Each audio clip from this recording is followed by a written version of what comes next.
fucked up. Next stream, I'm gonna give you a crazy compa mix. Listen, I'm gonna also go into some. Everybody know, come on, I gotta go. Come on, come on, come on. Y'all know about no soca. I ain't really give you the soca mix. I throw in a couple soca songs here and there, but I ain't give you the full soca mix yet. Come on, man. I know. Listen, wherever you from in this world, let me tell you this. This is about music, tradition, and let me tell you this. This is a part of who we are as individuals. Music is a part of our identity, a part of our traditions. You know how I proudly rep every single time. You know that little boy who y'all keep talking about, whether you hate him or love him, you going to see that flag somewhere back there at some point. You're going to see I used to wear barefoot every day playing soccer in Jamaica, in Clarendon, Jamaica, my nigga. I ain't never going to let you forget that. That's part of me. I am African-American as well. I'm black. I'm here. I live here, and I love America. I'll never live anywhere else. Trust me. But music is part of identity. It also helps convey our feelings. It also is the thing that also mentally carries us other places. So if you hear me play sometimes some Afrobeat, don't be thinking that I'm like, yo, Act don't fuck with this no more. No, Act just on this type of mood today. You look at my Spotify playlist, I play everything. Tell me something you might listen to out of the norm. Sometimes I listen to people that are just singing ballads. I got a few rock songs I like. You know what I mean? I got a few little pop, like, alternative songs. Like, who don't like Owl City Fireflies? Everybody love that song, right? Shit, you might catch me on an Afrobeat mix. I'm playing some Asake. I'm playing some, Marshall Montano, which is soca. Listen, I play everything, so, it's all good. I really say all that to say, my musical palette aside, I love following beef. So the newest beef that's really going on is it's kind of like a Jamaican UK thing. So we have Stefflon Don, who's from London, but she's half Jamaican. She's beefing with Jada Kingdom over Burna Boy pretty much, which is kind of crazy. You know I play Burna Boy every day. I'm going to simplify this beef for y'all. Jada Kingdom, she got a shout out in the Taliban remix, which I play all the time. You heard, basically, the line was, by the way, she had a picture recently, or a picture that everybody thought she was like Krishan Rock. Everybody was like, yo, why the hell is Jada Kingdom being confused by... We about to get caught. My nana. So everybody was like, "Oh, this is supposedly Jada Kingdom," and people said it was like AI. I don't know what it is. I have no fucking idea. Regardless, a lot of people know about in certain other parts of the world about Jada Kingdom. She's huge. Okay. Very attractive as well. Burna Boy name dropped her in the Taliban remix. He says the best pum come from Jamaica, Kingston, and he buy a Birkin for Jada Kingdom. This is the girl he talking about. This woman right here. Okay, go check her Instagram out. Another Instagram baddie you can follow, whatever. Anyway, she is a musician, not just like a pretty face. She's a musician. And what happened is that it was rumored that after Burna Boy, so right before Burna Boy really blew up, Burna Boy was dating this girl. Well, not this girl, but this woman. Her name is Stefflon Don. So they were dating. Burna Boy breaks up with her. Allegedly, the song I play all the time, Last, is almost like a goodbye to her. So he's saying peace out to his last relationship. He's going on to his next situations, right? So this is him and her. So this is a legend, bro. It just makes sense. You know, anytime something makes sense, people gonna click on it. Burna Boy makes Last, kicks up, been going crazy. He breaks up with Stefflon Don. He starts getting all type of new girls. He meets up with this girl named Jada Kingdom, Burna Boy. I don't know if there's a picture of them together, but apparently he must have smashed because he basically said the best pum come out of Kingston, and then basically that he bought a Birkin for her, which, by the way, both lines actually make sense with her. So anyway, that happened. Burna Boy doing his thing, you know what I mean, being a city boy. City boy's winning. However, you get Stefflon Don.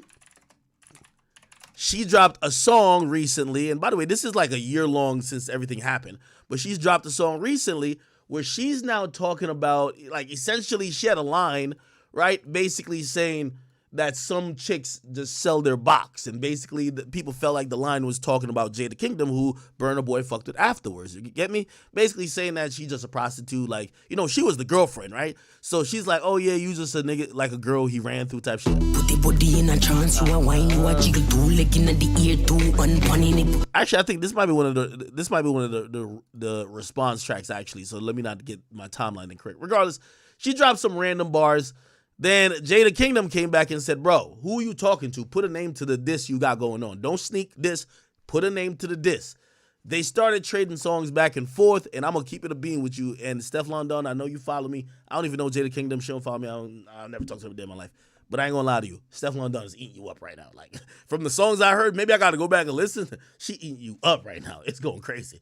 So, if you go to, like, the Jada Kingdom girl's Instagram, and by the way, you could even tell off comments. Like, she dropped her diss songs, 12,000 comments. Other one with 8,000. This one had 3 over here, 3 over here.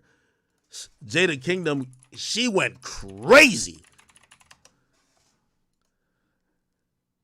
She basically dropped her songs, and this is the one of the ones I played right before we started. It has 40,000 comments, like just eating her up, bro. I'm sorry, eating her ass up. You get me? So I apologize. You know me, I love beef and any type of thing. Oh, this is another one. When it comes to my money, me I go punctual. Stop playing on my face, me and a little girl. Me will shut your feet $1 where you take my phone.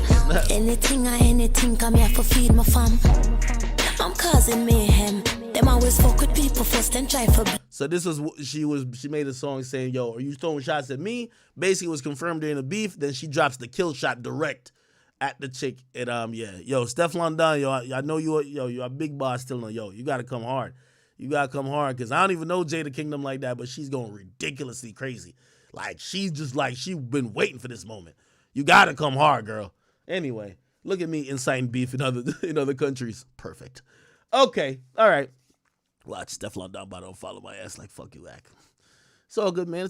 Listen, I would have never played no Stefflon Don song on here anyway. It's all good. So, like, yo, trust me, y'all beef is helping both of y'all. You just gotta turn up a little bit more. You good. All right, people, I am here. Was cracking with y'all, yo. I was just giving y'all some update on a little other beef that's going on in the atmosphere. Somebody said I'm glazing? Somebody says L promo. That's not a promo. Like, bro, I follow beef. I'm sorry. Like, I know who be beefing in the UK scene, who be beefing in Africa. Bro, like, I know that Burna Boy and Davido don't really see eye to eye, and I know all that shit, bro. Like, it's my job. It's my job to know everything, okay? All right. Cool. Hey, speaking of which, are we live everywhere? Oh, shit. I don't think this song is copywritten yet. Yo, I ain't gonna lie. This is the most devious move ever, okay? Chat, y'all check this out. Oh, actually, I gotta look this up off screen. Shout out to my man, Benny the Butcher.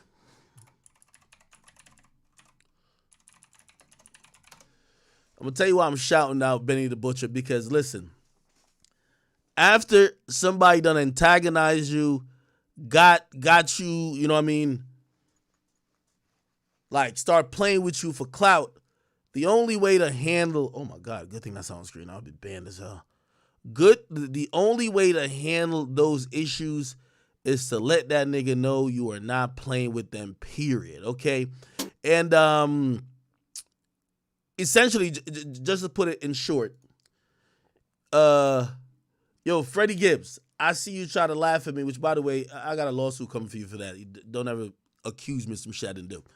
That's number one. Number two, not only after I sue you, I'm still going to make fun of you because I'm speaking facts. You wasn't speaking facts. I'm speaking facts, okay? So let's think about this, okay?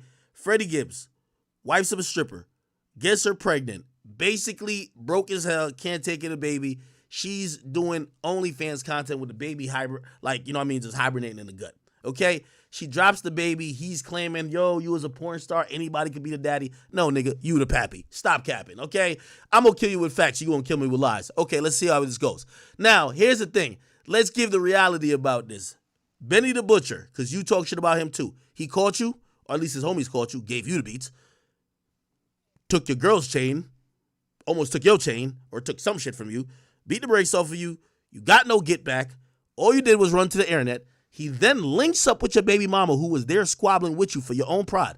Links up with your baby mama, maybe pipes her out, I don't know.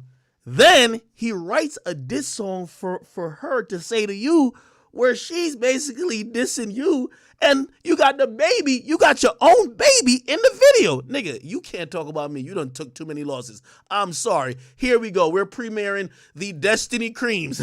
That's her name. His baby mama name is Destiny Creams. The Destiny Creams diss song. Here it goes, and it's all this and Freddie Gibbs. I love it. Hey yo, let me tell you about a bum nigga named Freddie. One day he slid up in my DM, he was begging to get me. I let him shoot his shot, I never thought it'd get messy. I gave him life and this dummy turned into a deadbeat. What type of nigga say he want a kid and disown it? The same type of nigga freeze up in the heat of the moment. I knew you was a bitch when you seen Benny the Butcher, and he bitch slapped you after he took your chain and your Rolex. I had dreams of making... Oh shit. Yo, Benny wrote this shit so crazy. You imagine your op fucking your baby mom's writing a diss song for her, and you gotta wait till a baby make the cameo. This is crazy. Tell you about a bum nigga named Freddie. One day he slid up in my DM, he was begging to get me. I let him shoot his shot, I never thought it'd get messy. I gave him life and this dummy turned into a deadbeat. What type of nigga say he want a kid and... I know y'all didn't say why she say nigga. Well, Benny the Butcher wrote it.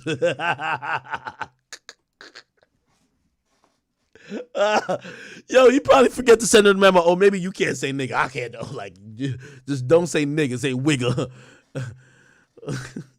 Turned into a... Wait, is she black? Could she say nigga? Yo, these days nobody cares, huh? Never thought it'd get messy. I gave him life and this dummy turned into a deadbeat. What type of nigga say he want a kid and disown it? The same type of nigga freeze up in the heat of the moment. I knew you was a bitch when you seen Benny the Butcher, and he bitch slapped you after he took your chain and your Rolex. I had dreams of making you put on a condom. I be paying your phone bill, you my new baby mama. And tell the mother of your other kids to save all the drama, cause I'm not arguing with no bitch that drives an Elantra. You claiming that the baby must be somebody else's. Maybe cause you ain't make me come like somebody else did. You broke, you lazy, you... Oh, nah.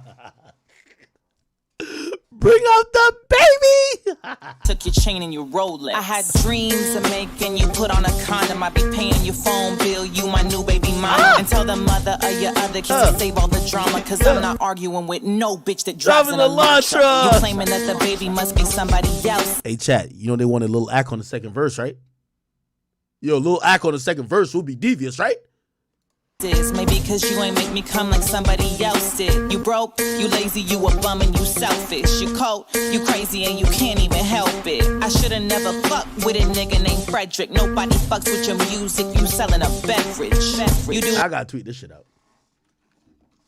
No, wait till we get the baby cameo. In comedy, you trying to get leverage. You dressing up like a bunny for the money. I get it.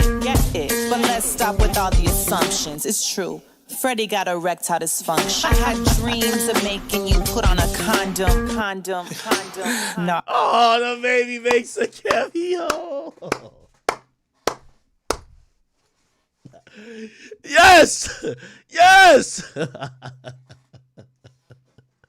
I love this shit. You doing comedy, you trying to get leverage. You dressing up like a bunny for the money. I get it. But let's stop with all the assumptions. It's true. Freddie got erectile dysfunction. I had dreams of making you put on a condom. No, I love my son, but I had dreams of making you put on a condom. Freddie Gibbs, also known as my new baby mama. Pussy.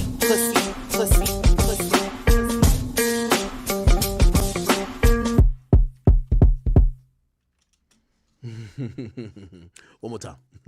Hey yo, let me tell you about a bum nigga named Freddie. One day he slid up in my DM, he was begging to get me. I let him shoot his shot, I never thought it'd get messy. I gave him life and this dummy turned into a deadbeat. Damn. What type of nigga say he want a kid and disown it? The same type of nigga freeze up in the heat of the moment. I knew you was a bitch when you seen Benny the Butcher, and he bitch slapped you after he took your chain and your Rolex. I had dreams of making you put on a condom. I be paying your phone bill, you my new baby mama. And tell the mother of your other kids to save all the drama, cause I'm not arguing with no bitch that drives an Elantra. You claiming that the baby must be somebody else's. Maybe cause you ain't make me come like somebody else did. Damn. You broke, you lazy, you a bum and you selfish. Nigga in the fan bus video made her come. Holy. Somebody else did. You broke, you lazy, you a bum and you... Oh, actually, no, I think he's talking about Benny the Butcher.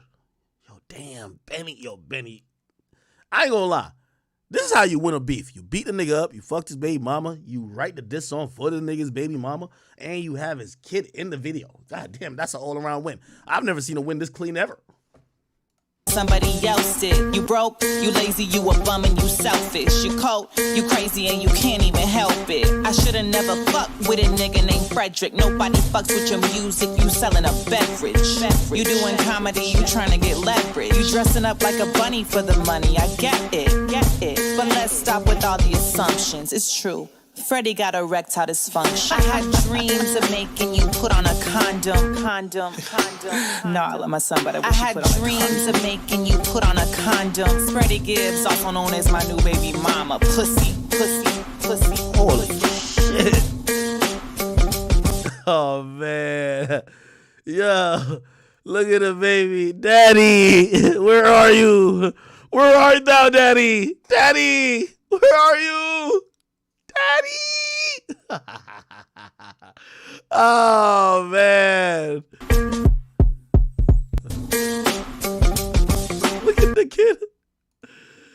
Oh, man. You see this, Freddie? You can't erase that. 18 years, nigga. Yeah, nigga. For life.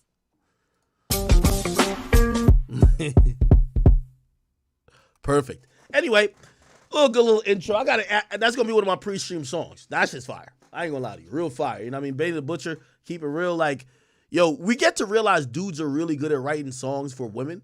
Like Blueface wrote the Barbie song for Jada and Alexis, and we're finding out that Benny the Butcher wrote the song for Freddie Gibbs' girl. Maybe and allegedly after he piped the fuck on out of her too. So who knows? Damn, that's kind of crazy. That's kind of dope. Damn. All right. What else y'all got going on in here, man? All right. What else have I missed in the last day or so? I felt like, oh, by the way, did y'all see the new Katt Williams interview? So Katt Williams did another interview. Not Uncle Shay Shay this time. Let me see. Katt Williams. He did Willie D, low key. Pause. Willie D. Yeah. It might be still premiering, but he was talking some shit on here.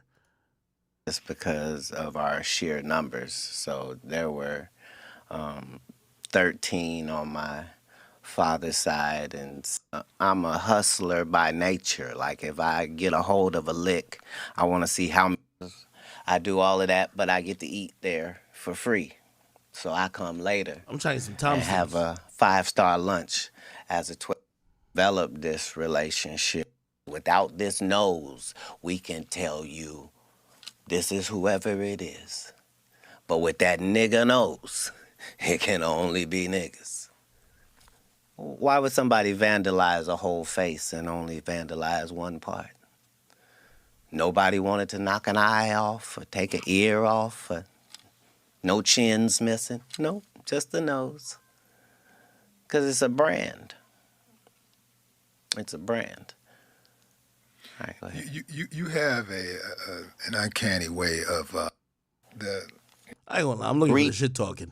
Reached over him to pay him, not mentioning the fact that he got paid for not doing anything.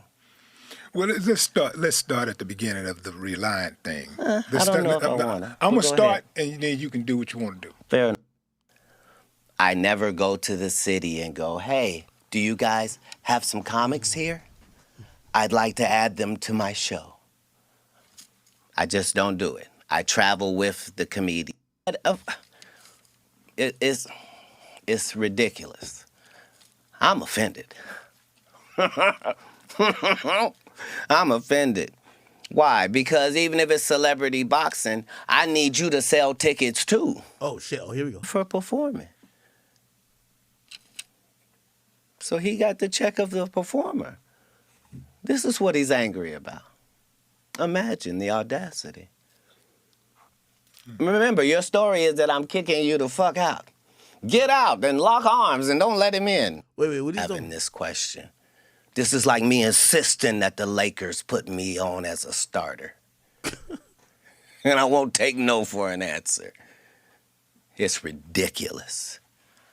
You don't even play in our league. What are you talking about? And that's before I knew who you were. Now that I know who you are, I'm just ashamed because you took something personal that couldn't have been personal. I didn't meet you. Wait, who's he talking about? I travel with the comedians that are coming to your city. We're one unit and one team when we come. That is to let you understand that no comic was fin to come join us that evening because there isn't space for it. I still have to do an hour at the end of this. There's a limited amount of time. So we could just start there. Who you talking about? Second of all, I don't care where you're from, what the venue is, how cool you are with the people that work there. Katt Williams' show means Katt Williams' show. That means don't nothing move but the money. There ain't no loud talking and voice raising and, how dare you? How dare you? Let me look on the advertisements and see, do I see your name or face, sir, whoever you may be? Where would you even get the entitlement to be having this question? This is like me insisting that the Lakers put me on as a starter. And I won't take no for an answer. It's ridiculous. You don't even play in our league. Who's he talking about? And that's before I knew who you were. Now that I know who you are, I'm just ashamed because you took something personal that couldn't have been personal. I didn't meet you. That's how it would have gone if I wasn't there, because the truth is, I wasn't there. All of this happened before I got there. What happened with the check? When the security guy gave him when the check? when I asked what the person had said, I said, well, I don't understand. I don't understand why he's so angry. What did he say to you? He said, I'm supposed to be on this show. I said, well, maybe he was expecting to get some sort of a payment. And now he thinks he doesn't get to get paid because we already have a tour. I wouldn't want that. Pay him for performing. So he got the check of the performer. This is what he's angry about. Imagine the audacity. Remember, your story is that I'm kicking you the fuck out. Get out. Is he talking about Corey Holcomb? And lock arms and don't let him in. And paying you? No, Make it make sense. He's not talking about Corey, is he? King. So- Either you're smaller than I think or I'm bigger. All right, hold on. I got to find out who he's talking about. It wasn't with a man at all. But the trip part about it is that when people print it, when the media, mainstream media put it out, Coming out that car, I know you said you the didn't want world to talk couldn't about it. possibly want to know wanna that. know, He's man. not We famous enough for the world to want to know that. At least, All right, okay. right. See, because of that clarity you just provided, Yes. is the reason why I want to know. I think the world want to know what happened between you and Ali Sadiq. Oh, Ali Sadiq. Oh, okay. Who the hell is that? I know. Google it. Ali Sadiq.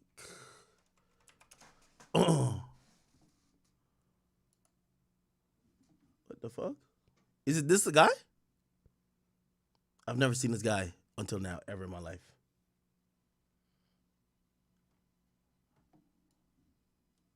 The world never wanted to know this.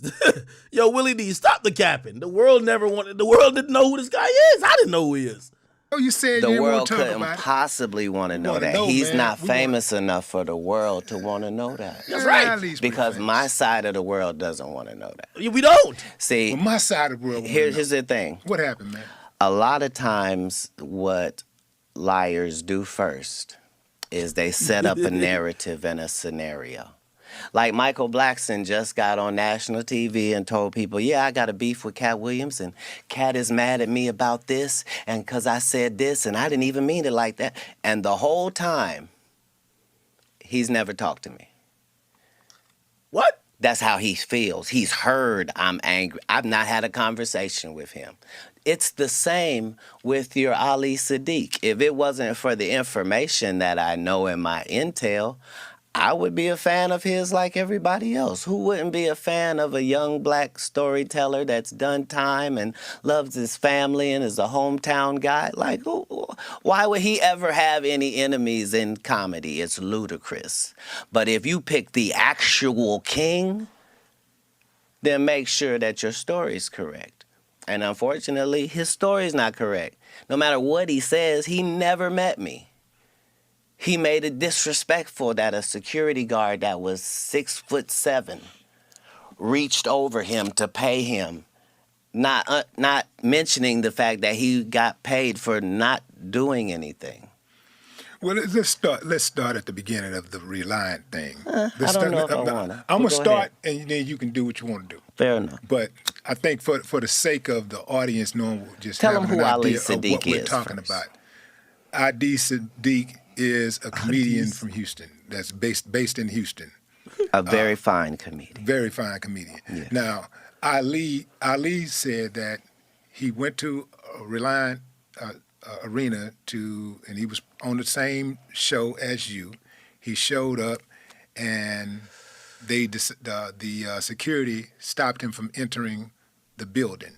And they said, and then somebody told him Katt didn't want you to come in. And then at some point, somebody else came and gave him a check. Another security person reached over somebody's shoulder and gave him a check. He said that the people that were the working security locked arms to prevent him from walking inside of the building. And he thought that, you had a problem with him. And he said he didn't know why look you at had a Katt's problem face, with bro. him. To this day, he don't know why you have a problem with him. That was the. It'd be nice if that was the story. So now, if that's the story, then let me see if I got this correct. A guy I've never met was supposed to be doing a show with me. And I got so angry, even though I hadn't met him, that I had security keep him out of the building. See, that's the problem with lies. They're faulty from their inception, sir. I'm the person in the story that doesn't have a grudge to feel. I don't care why I didn't like Katt Williams. I would get to the bottom of it. This is not one of those stories.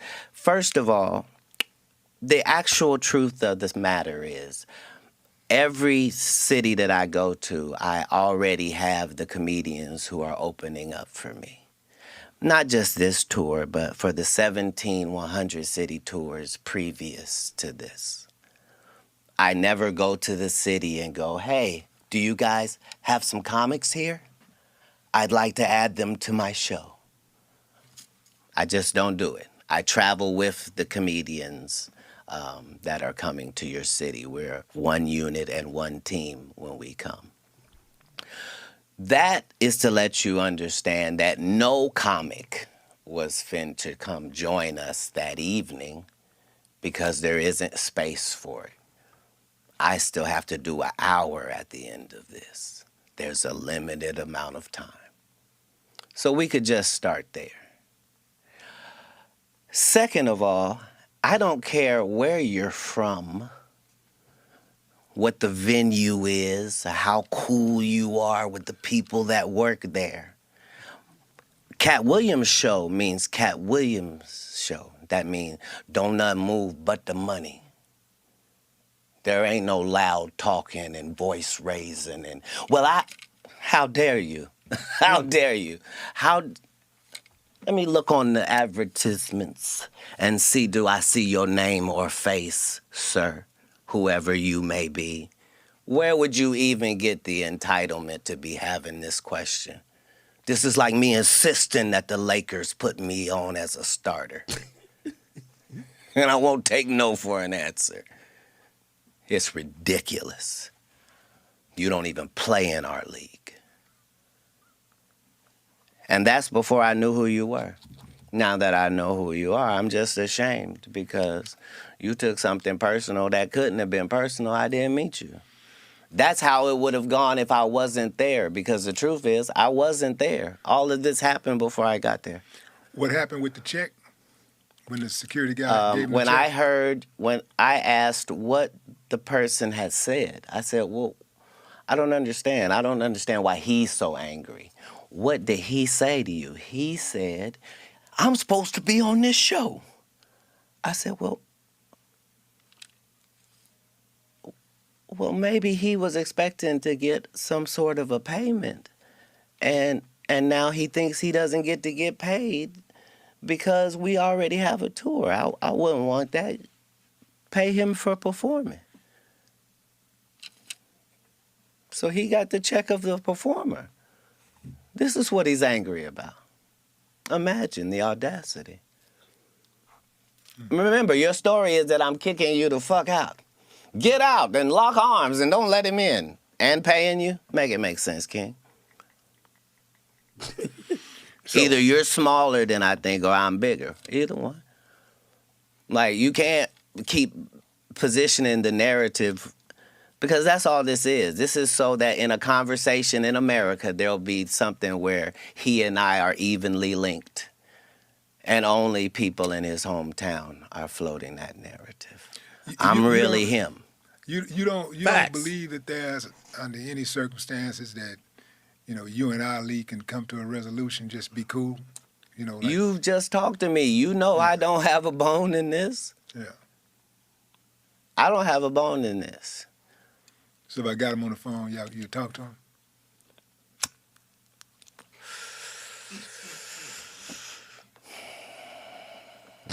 I would have gave him the celebrity boxing match he asked for if I thought he was a celebrity. Oh, shit. Come on, man. You know I'd be a celebrity. Come on, sir, Katt. I'm not talking. I didn't mean that disparagingly. Yeah. I meant that in ticket sales, my nigga. Ticket sales. That's what I meant. I mean, I'm doing 7,000 in your hometown while you go do 300. I'm not being disrespectful. I'm talking statistics. I'm talking about the biggest and baddest thing going. And you, a person trying to get in, why would you be mad? It's ridiculous. I'm offended. I'm offended. Why? Because even if it's celebrity boxing, I need you to sell tickets too. I need you to sell these pay-per-view numbers, my nigga. I know I'm bringing it. It's more people that want to see me get laid out by you.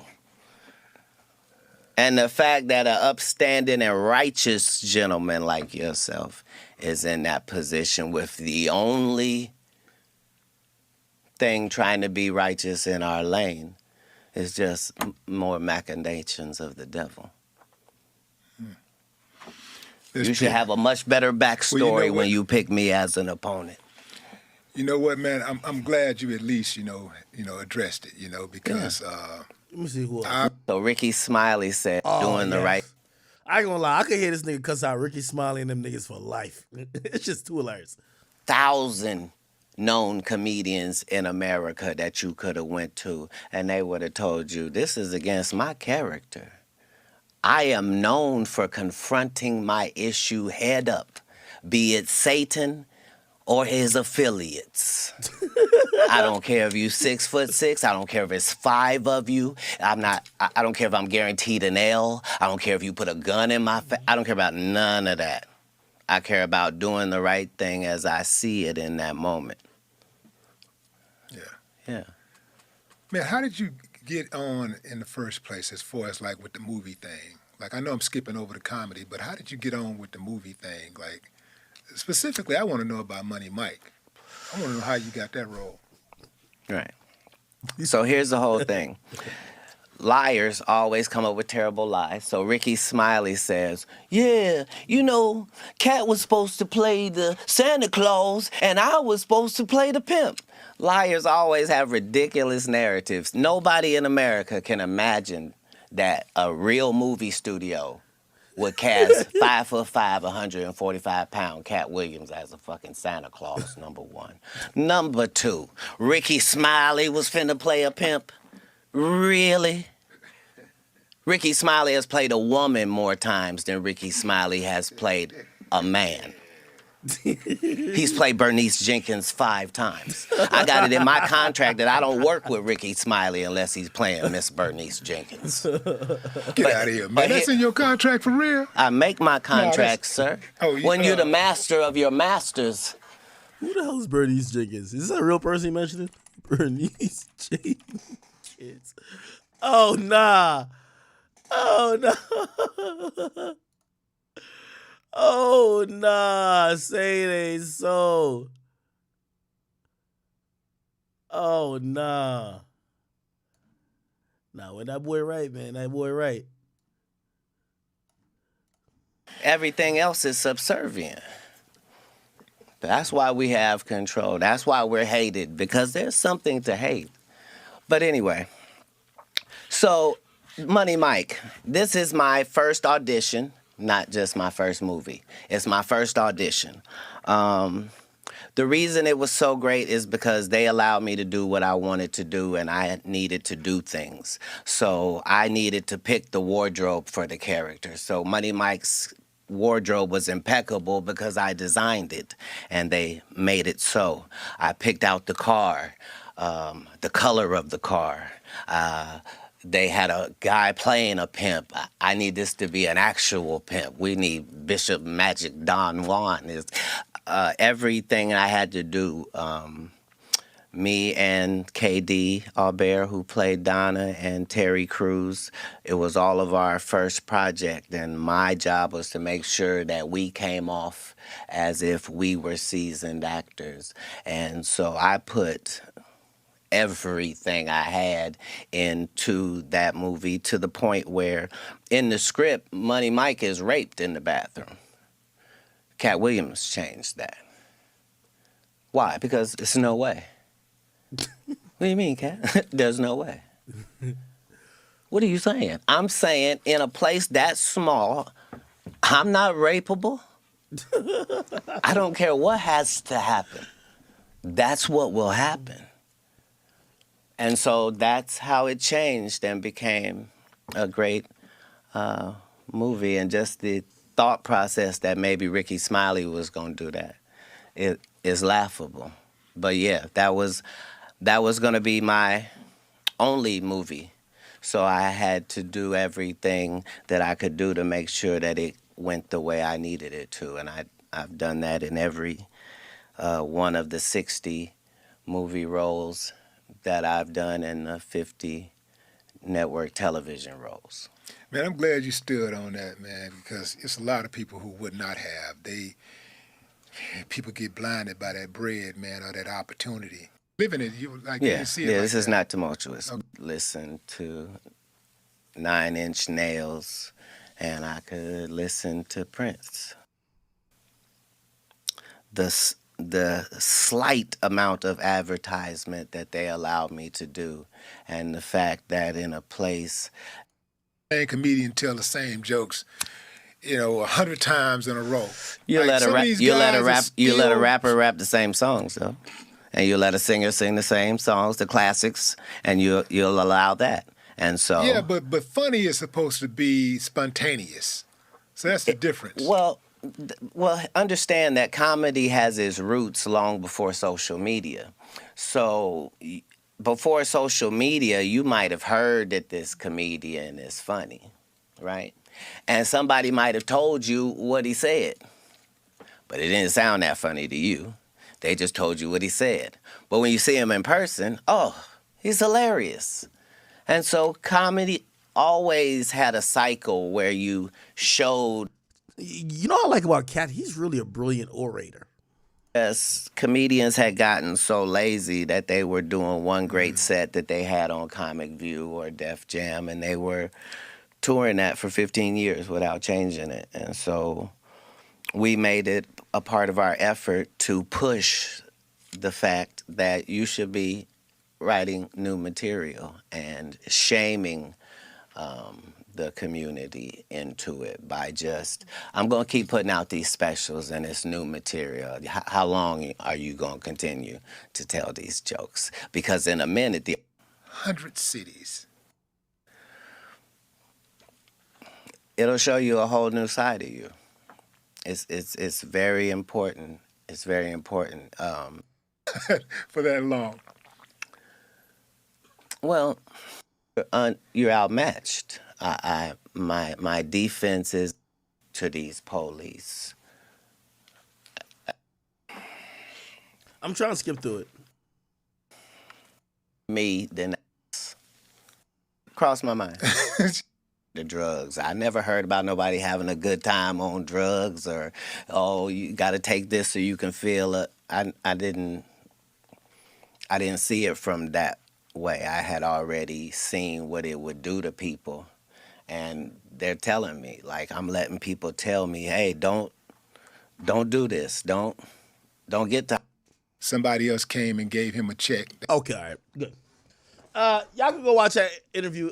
It's on Willie D's podcast YouTube channel. I think it's a lot more of Katt talking about nondescript type of information and items rather than he clearly went on Uncle Shay Shay to address a few individuals and shit. While he was there, he said, "Fuck it, I'll give the rest of them niggas some strays too." So that was more like, he was basically doing a roast session of a lot of people. Here, clearly, he speaks about a few people, but the vibe, even though he seems still very poised, he doesn't seem like, okay, I'm just here to talk about people. He's talking about what he got going on. Okay, all right, people. Let me see what else is going on in hip hop, man. That's not necessarily hip hop, is it? Oh shit, we gotta go to the YSL trial. Jesus Christ, chat. We're gonna go to the YSL trial real quick. We're going to go to a video from yesterday, actually. Let's see if we can find it. We're going to try to find the raw video from yesterday. And the raw video is the co-defendant of Young Thug on the stand, or the co-founder of YSL on the stand, and he's being grilled about a lot of things. Oh, I ain't getting the music played. Okay. And, yes? Yeah. Miss Gladden was going to represent you on that trial for a year. I was in my juvenile life. Do you remember, if you don't remember, it's fine.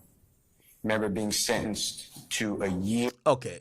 I don't have the exact timestamp, so let me just go to Instagram.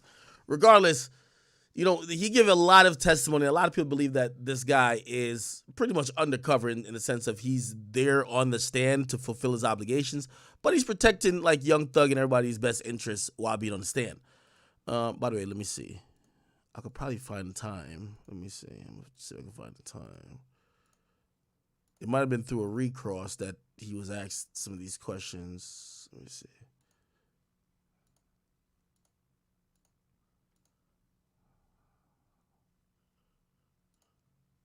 I'm trying to find it.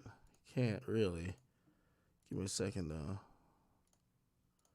I got to find the time where you can see the bailiff kind of standing behind him.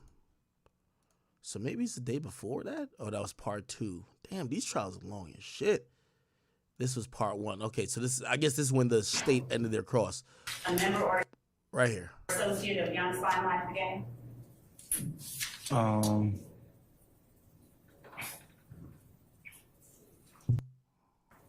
Does YSL have a trap that they called the web? No. Okay. I don't know if intentionally Young Thug wore that spider jacket into court, because usually you don't see defendants even with Brandon like that in court, but he wore that, and the prosecutor took aim at that. Clearly, I believe, if you ask me, the defense attorney wanted to show that basically there are certain symbols that the prosecutor may have overreached their arm with, thinking it's having to do with a gang, while it's just merged for maybe innocuous rap stuff. Like, they claim that the jacket was a Juice WRLD jacket, not a jacket about Bloods, right? And I guess maybe that's why he wore the jacket. Regardless, this guy was asked a lot of questions. People thought that, he's just there trying to juke the prosecutors and just avoid a bunch of shit. Here's the thing, though. You got to remember, no matter, even if he's there trying to act like he don't remember, or he could say he doesn't know about certain things they have cleared with him that he had to either say in his plea or he had to cop out to. That's why he got a plea. So, for example, he had to agree that YSL's a gang. Everybody agreed YSL's a gang. So he can't now say YSL's not a gang. He always has to say that. And he also identified, being that he was a co-founder, that these other people were the gang. Now he got to say it in court.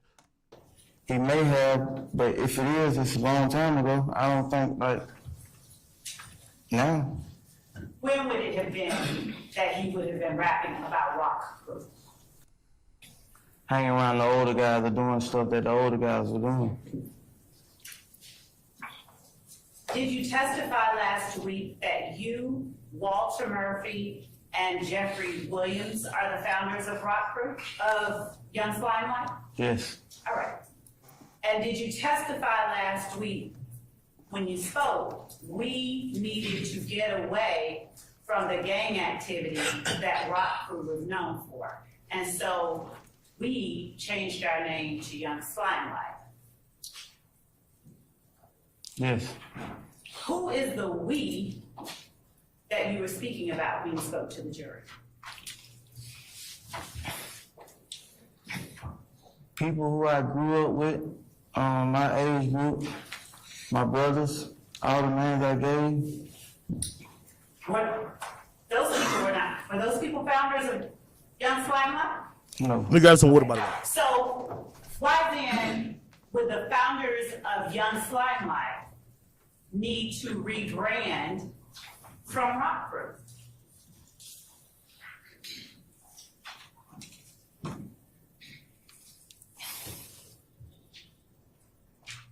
Why did I rebrand from Rock Crew to YSL?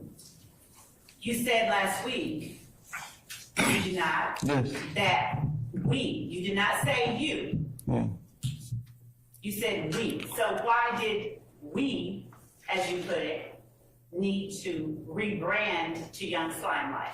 So that using the we word wasn't even like intentionally. That's just the direction I was saying. What does that mean?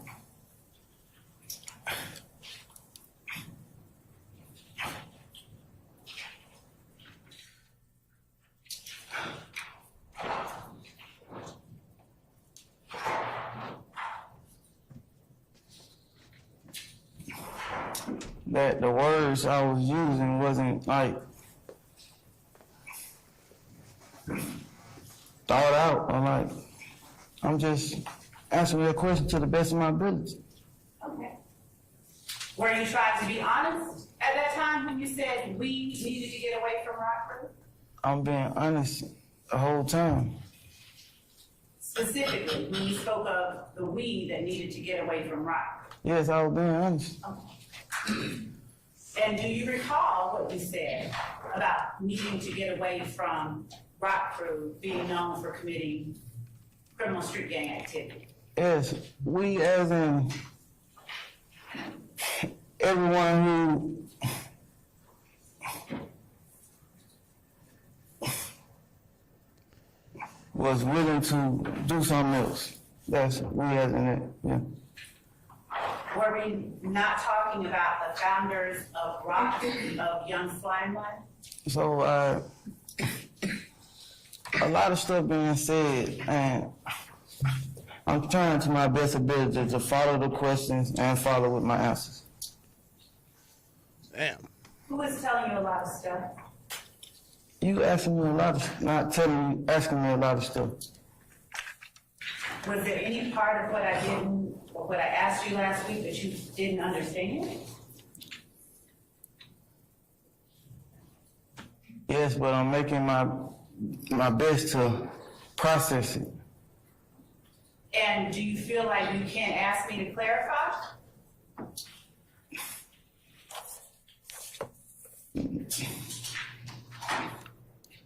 Not without like, I don't know. You said no. You haven't asked me to clarify? You asked me, do I feel like I can't? So you do understand that you can ask me to clarify? Yes, that's understood. Okay.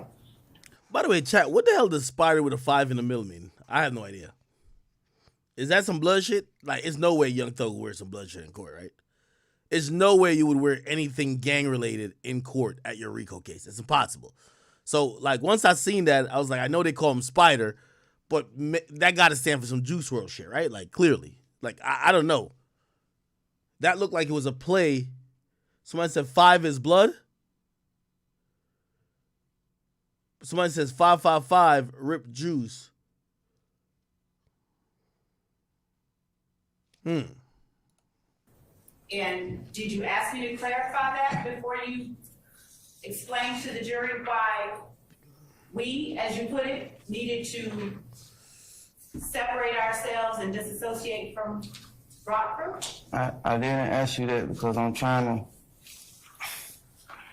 do my best ability to follow up and not keep saying that I don't understand. Last week, when I asked you whether there were members who were Rock Crew in this courtroom besides yourself, you said that there were none. Do you remember that? Yes. Let me ask you this. Which of these defendants in this courtroom right now are members of YSL Young Slime Life, the gang? I think the prosecutors realize that this nigga he think he's doing the quick switcheroo. This, like, no disrespect to him, you stupid, bro, okay? Barely, like, you're not even eloquent enough to lie. Oh, you think that you signed a deal with us that's going to give you your freedom and you're on probation forever, but you're going to get on here and lie. All right, cool. Let's start with the foundation. This is what you wrote down on paper and attested to. Everybody who took a plea had to say YSL is a gang, including Gunna. So let's start with this. Let's see if you finna lie, because we're about to just set your stupid ass up for a slam dunk perjury if you deny any of these things. That's what the prosecutor's doing. So, where are you? You basically capped to us like you was down to tell. Now you're down to tell? Okay, all right, let's start with the basics.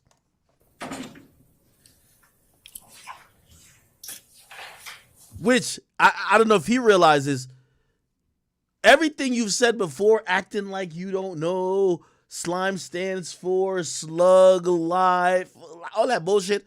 Once you start calling niggas' name out, they gonna call you a snitch anyway.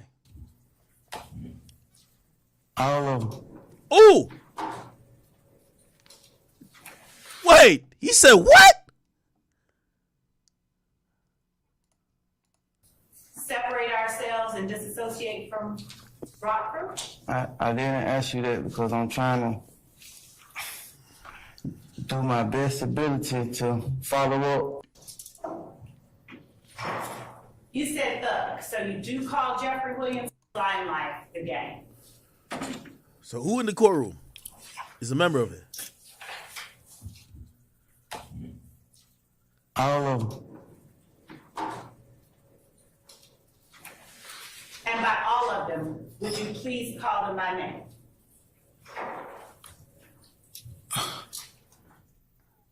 Quay, Rod, other Quay, Thug, SB, and yeah.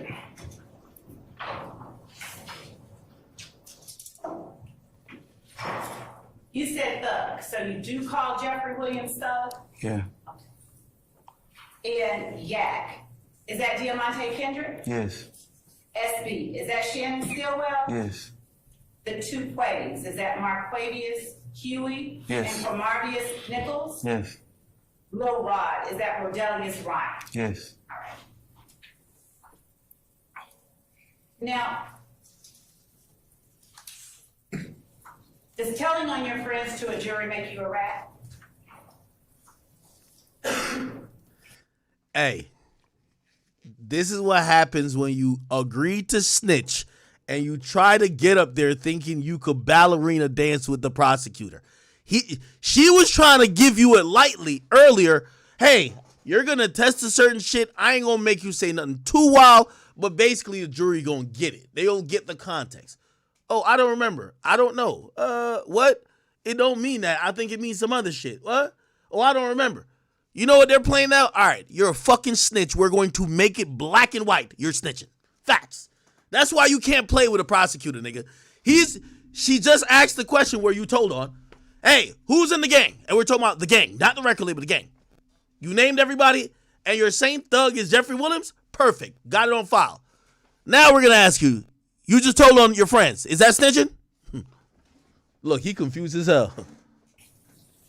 I don't know. I've seen him do it. Why don't you know?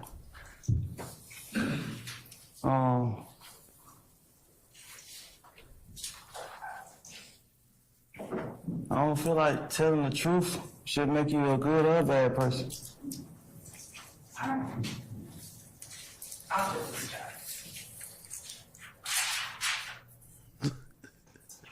Do members of YSL call Jeffrey Williams King Slime? Yes. He's trying to lie, but this prosecutor tired of this shit. And is Slime My Shorty a part of YSL? Yes. And when we say YSL, are we still talking about Young Slime Life? Yes. Is Slime Life Shorty's real name Wooney Lee? Yes. Is everything YSL raps about make-believe?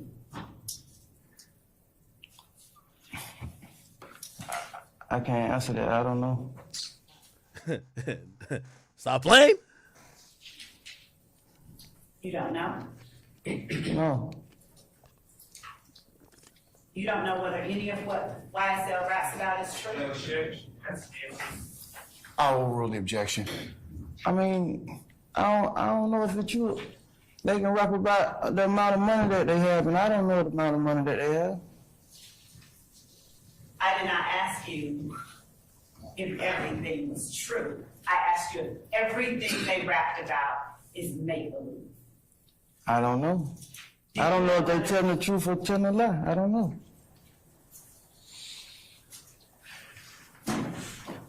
Chat, this is what half snitching sounds like, okay? You're willing to tell, but not really tell. Do you know whether some of what they say is true? Your Honor, calls for speculation. I'm gonna overrule the objection. Can you hear it again? You can answer the question if you can. Do you know whether some of what they say is true?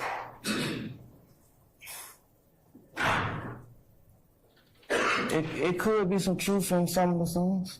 That's not what I asked. Do you know, nigga? I asked if you know whether some of what they say is true. I don't know. You don't know whether you know? I'm asking if you asked me, did I know if some of the stuff, I don't know. I can't, I'm not in their head, I don't know. I don't know the answer. Have you heard Jeffrey Williams rapping about Rockford?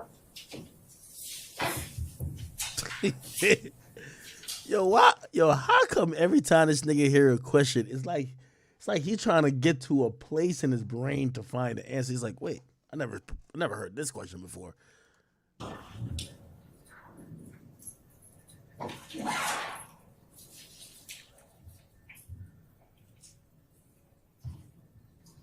He may have. That's a long time ago.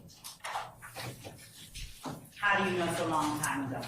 I'm answering if, like, I'm saying, like, he may have, but if it is, it's a long time ago. I don't think, like, now. Oh, you know he done fucked up, right? He says, have he rapped about Rock Crew? He didn't say when. You were like, he may have, but it's a long time ago. We ain't ask you when it was, nigga. You know he done fucked up, right? When would it have been that he would have been rapping about Rock Crew? I guess towards the beginning of the career. Do you know, as a founder, and when you say the beginning of his career, are you talking about the beginning of his career with Young Slime Life? The beginning of rapping. You asked me about rapping. Yeah. Do you know why Jeffrey Williams would be rapping about Rock Crew? No.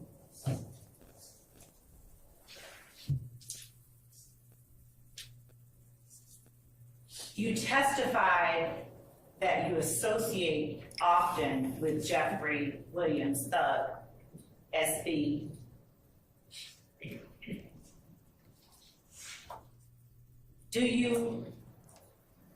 Would you name for the jury the other members of Young Slime Life, the gang?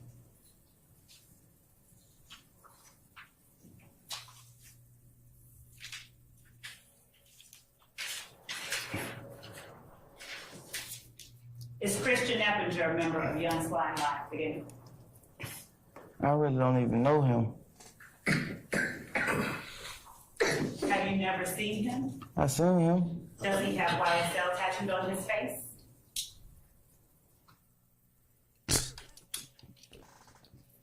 I don't know. I don't even feel like I've been that close to him. Yo, chat. Yo, this case is a joke. This nigga went up here to... Yo, this nigga funnier than Katt Williams. This nigga, he said... So he's tattooed on his face. I've never been that close to him.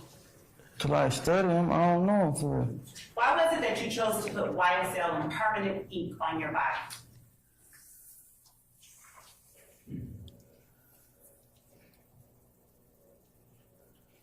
I don't know.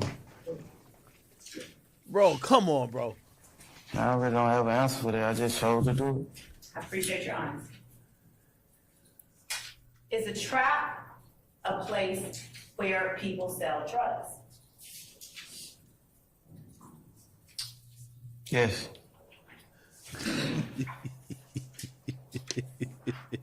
Does YSL have a trap that they call the web? No.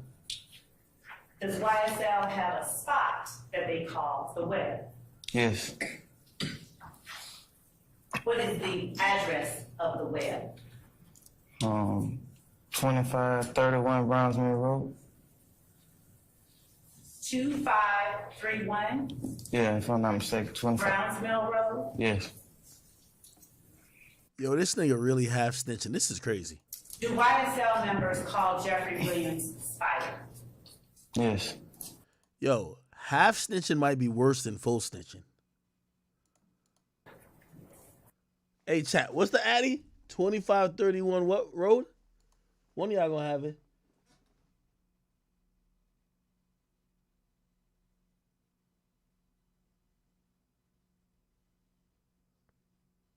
What's the address? Or do I gotta go back to get it? Did he gave up the trap address? 2451 Brownsville Road. All right, let's look it up. 2451 Brownsville Road, Atlanta. We just gotta find Atlanta. Let's look it up in Georgia. Where? Is it Powder Springs? Is it over here? The fuck? It ain't here. 2531. Let me see, 2531. Brownsville Road in Atlanta. Let me see. We gotta find Atlanta, right? What y'all say it was? 2531 Browns Mill. Okay, Browns Mill. Stonecrest. Okay, we got it. Stonecrest. Here we go. We got the trap, chat. Chat, we got the trap. Right here. All right, we at the YSL trap right now. We at the YSL trap right here. This don't look like a trap, but is it Browns Mill, right? Somebody said rewind it? Yeah, let's rewind it. We gotta get the trap house. Nigga giving away the trap house on the stand. We gotta go get that. Does YSL have a trap that they call the web? No. Does YSL have a spot that they call the web? Yes. Right now. What is the address of the web? 2531 Brownsville Road. 2531 Yeah, if I'm not mistaken, 25. Brownsville Road? Yes. Do YSL members call Jeffrey Williams Spider? Yes.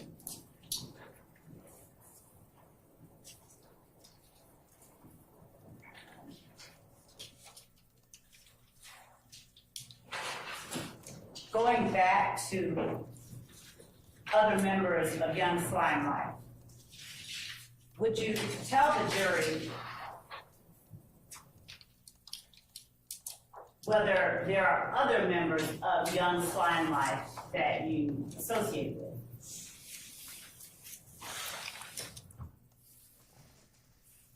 Yes. Would you tell the jury the names of those people?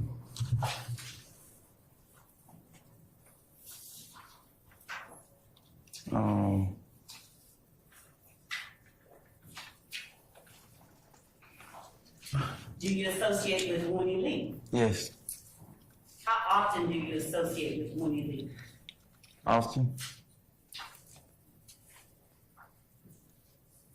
Do you associate with Quantavious Greer? Yes. How often? Often. Is Quantavious Greer Young Slime Life? Yes.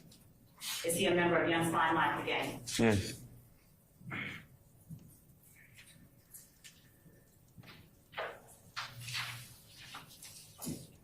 Is Quantavious Greer Thug's brother?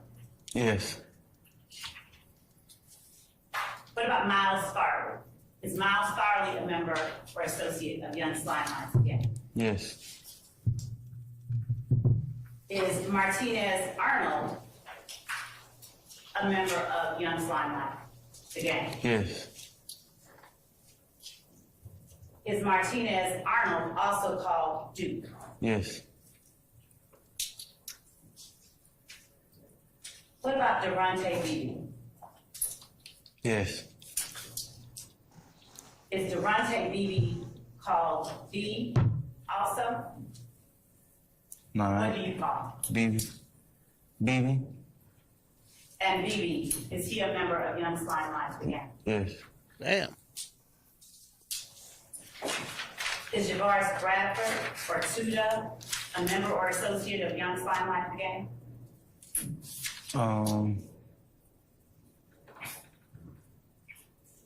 Nah, I don't know. You don't know? No. What about Damone Blaylock or Bob? No, them guys young. I don't know what they go by. Javon Fleetwood or Fortray or Psycho? Is he associated with Young Slime Life, the gang in any way? I don't know what he go by either. Now, when you're saying I don't know what he go by, what do you mean? I don't know if he Young Slime Life. Do you believe that he may be something else? Nah, but I don't know. I just don't know if he say that he Young Slime Life. Hey, they should hold you. No, no. You got a microphone, not a microphone. Yeah.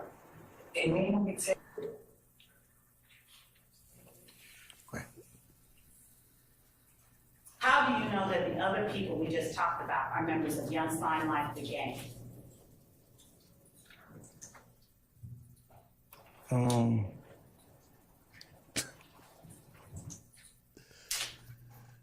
Yo, it hurts to watch a nigga struggle to think.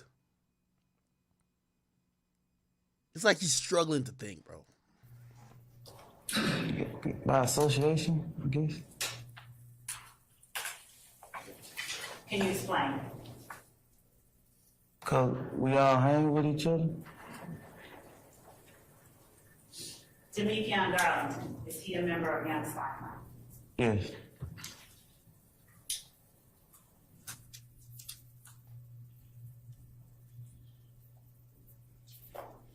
And you talked about one of the nicknames for Demekion Garlington last week. You said it was Lil D. Mm-hmm. Is Demekion Garlington also known as Scarface? Yes. Does he spell Scarface with C's in them? Does he spell the word Scarface with C's in the name? Or does he spell it with SXARFAXE? I ain't really asked him to spell it. Have you ever seen it on Instagram? I really asked him to I spell thought his it. name on Instagram was 30 D. D. Did you ever have an Instagram handle _1slug? Yes. Did you have that Instagram handle in 2021 and 2022? Yes. And did you communicate with other members of Young Slime Life via Instagram? Yes. Did you also communicate with members of Young Slime Life via FaceTime? Yes. Were there any particular times that you would prefer to use FaceTime? Yo, I ain't gonna lie to you. Let me tell you this. This YSL case got niggas doing the most goofy shit. This is what I gotta say, just respectfully, bro. First of all, this dude is like 25 or 27 or 28. No, actually, no, he's 30, actually. He's 30. He's like 31, and he's like gray. Right? Like, I guess my message is, man, stay out of the street, man. You don't want to be in court having to play the goofy, play like you're dumb. Remember the other nigga that kept me like they got all these street gangsters looking stupid. One acting like he can't count, the other one can't remember, the other one look dumb as fuck. Everybody in this case is like playing like they got a mild version of retardation to try to get out of this case. When they had the choice of just not gang banging on Cleveland Ave. That's my whole thing. This thing is in court just like acting like an idiot. The other dude, remember the one that couldn't, he was like, the whole time, he acting like a fucking idiot. Other niggas on the run. Bro, this case is just showing us that gang banging don't pay. The only person rich from this is Young Thug. And the other nigga that was rich, he told and got out. The rest of these guys can't afford lawyers. Over a regular phone call. Yes. What times would those be? When you're talking to members of YSL. Oh, jeez, that's the microphone. One moment. Stop touching her.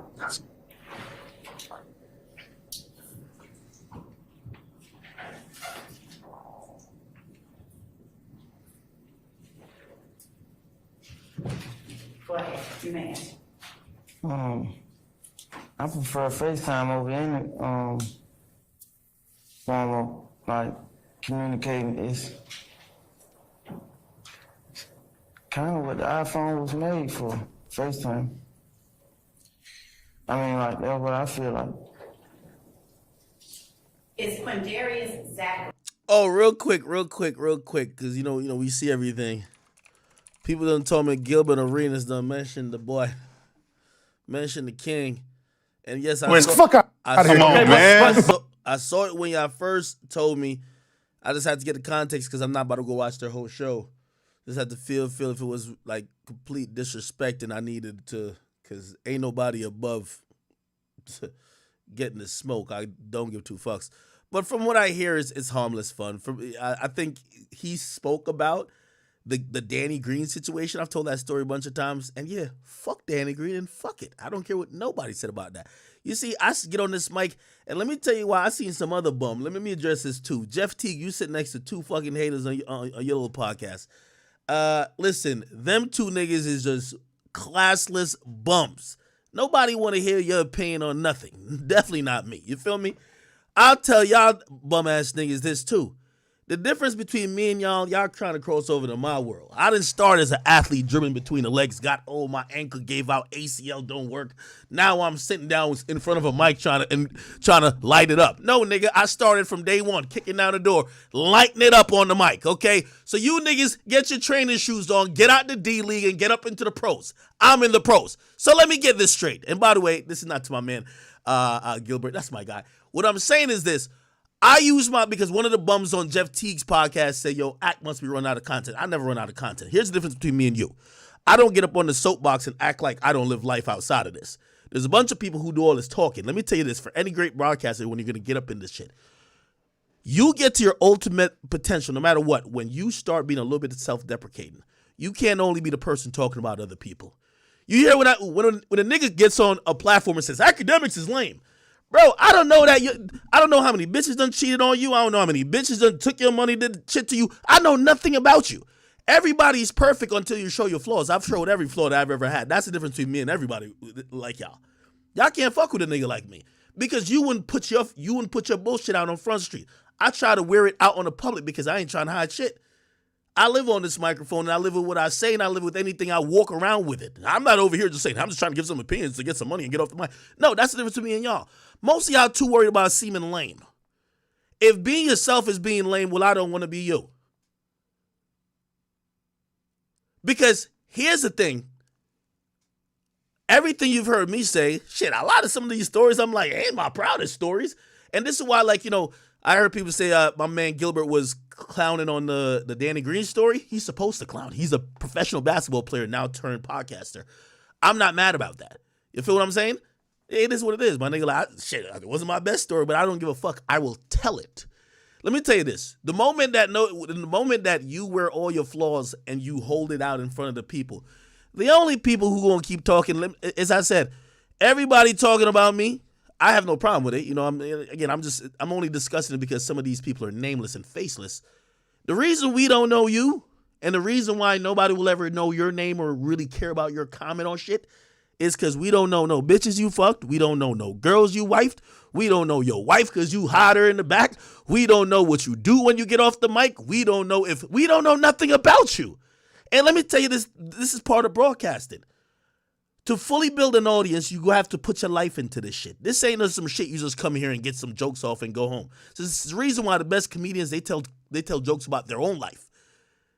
It's the reason why when after Chris Rock gets slapped, he don't talk about it. He said, I'm going to go on the road and talk about it because you make your life the content. That's just what it is. So let me give the two little scrubs, whoever them little bum-ass niggas who are sitting next to Jeff T, let me give y'all the lesson because I'm the pro in this arena, okay?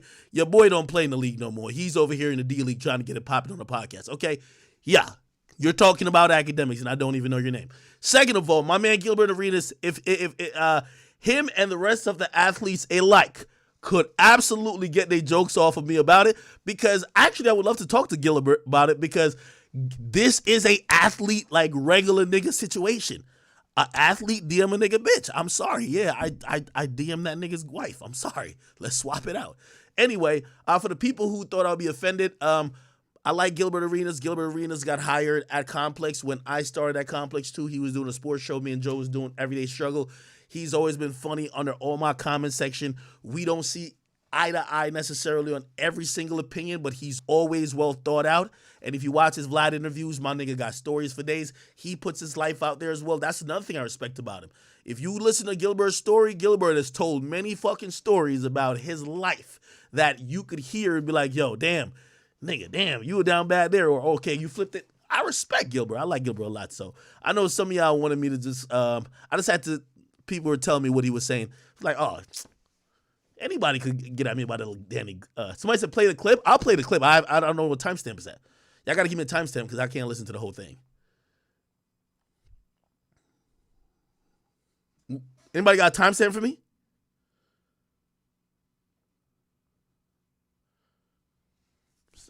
So, and by the way, you know, I'll even play the clip of what I said too. By the way, you know, I'm glad people in the sports world is talking about it. It's kind of dope. Somebody said, I snitch on. Bro, listen. I keep telling y'all to live y'all life. Y'all want to make academics some superhero? I'm just academics. Yes, I told on Danny Green to his wife. I would do it again. The next time I'm going to DM his mama. Danny Green won't ever DM nobody who even friends with me no more. I'm going to DM his mama, his dead grandmama. I'm going to DM everybody he ever knew. Listen, I'm like that. I'm sorry. Don't try to make up a persona for me. This is the problem with the internet. The internet think I'm trying to live up to be this image. No, I'm just me. Y'all are watching me. This is the academics life. This is the academic show. This ain't academics trying to. This is why let me separate myself from like, listen, I don't got no course. I'm not fresh and fit. That way y'all be like, hey, he's this of a man. One day I'm a pimp, the next day I might be simping. It been like that. I am nothing what y'all niggas should be saying. Act is his perfect thing. Act ain't shit. Act sometimes is great. Act is a bitch, then act is a real nigga. All in one. Whatever day, whatever moment, I'm a different person. That's how it be. Don't put no expectation on me. I'm living my life. I don't get online saying, damn, niggas say you should be like, that's just what it is. This is why I can share my faults because I don't want y'all to never build me up to be something that y'all think that is infallible. You feel what I'm saying? And that's how I'm going to live my life because when I get online, I don't let y'all dictate it. I know I'm going to live my life and y'all consume it. The moment that y'all get tired or don't want to consume it no more, y'all leave. The moment it's boring for y'all leave. So that's why I live my life how I want to live it. Okay? If anybody has timestamp, I would love to see it.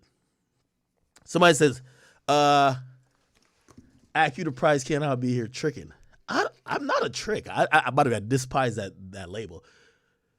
I'm not a trick. Like now here's the thing, and I'll probably talk about this on a Vlad interview. Maybe he'll ask me this question. Tricking to me is buying things for a woman for either sexual access, but it's not your girl. To me, if you have a girlfriend and you buy her, I don't give a fuck what you buy her. If you buy your girlfriend a gift, that's not tricking. Tricking is, I thought trick came from the word of there's a whore that is selling vagina, and her trick is the one paying for the vagina, not somebody in a relationship with. If you get married to a woman and you buy her a fucking car, I don't think that's tricking. Little baby buying his baby mama a fucking Bentley, I don't think that's tricking. Now, you fucking on a random whore that everybody's fucking and you buy her something, like for example, let me not even use that example because people have that misconstrued anyway. That's just my opinion on it. Somebody says, Ak, you lead with your money. No, I don't. I don't lead with my money. My fame or whatever celebrityhood you think I have and my money leads before me. I'm not leading with it because I haven't went out of my way to go get with no woman. A woman is usually coming to me. Why is she coming to me? She already sees this facade. So again, am I leading with money or is her intention to leading with money? See, that's the difference. Leading with money would be like, hey, listen, I'm going to get a yacht to invite a bunch of girls to come get on my yacht. And hopefully when they get on my yacht, now they will give me a chance. No, these motherfuckers see the idea of academics and they want to come hang out. It ain't me.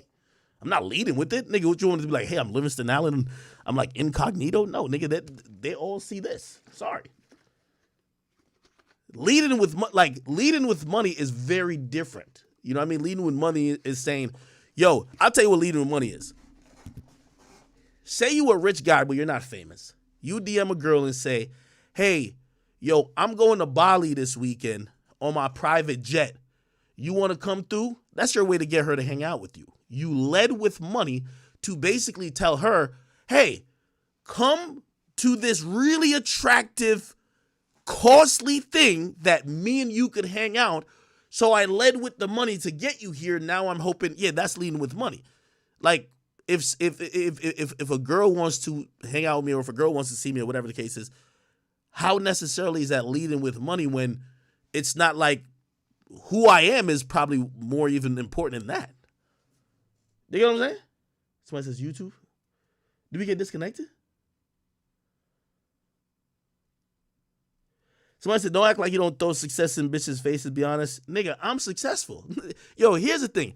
Brother, this ain't like 8 years ago. Like, listen, the name there's no bitch hitting me up like, yo, I never heard of you ever in life. No, my nigga, like, it doesn't happen.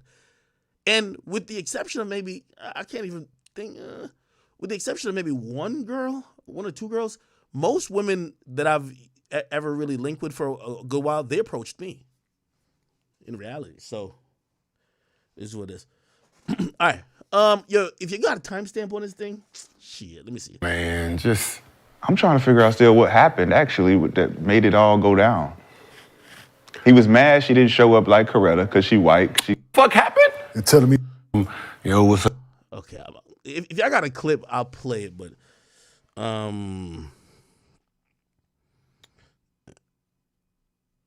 if I got a clip, I'll play it, but if you don't, I don't know. But anyway, Gilbert's saying anything about that. By the way, these are athletes. You know what I mean? I don't mind. By the way, I like Kenyon too. I don't mind them roasting that idea. Some of y'all really think that like some of that stuff like really matters to me like that. No, nigga, I told that story to be funny, and it is true, and I will do it again. And shit, I just wish it was a more lit player. Well, actually, I didn't wish it was a more lit player because it was a more lit player being in the league, and I wouldn't tell the story until he got out the league or until he started doing bad.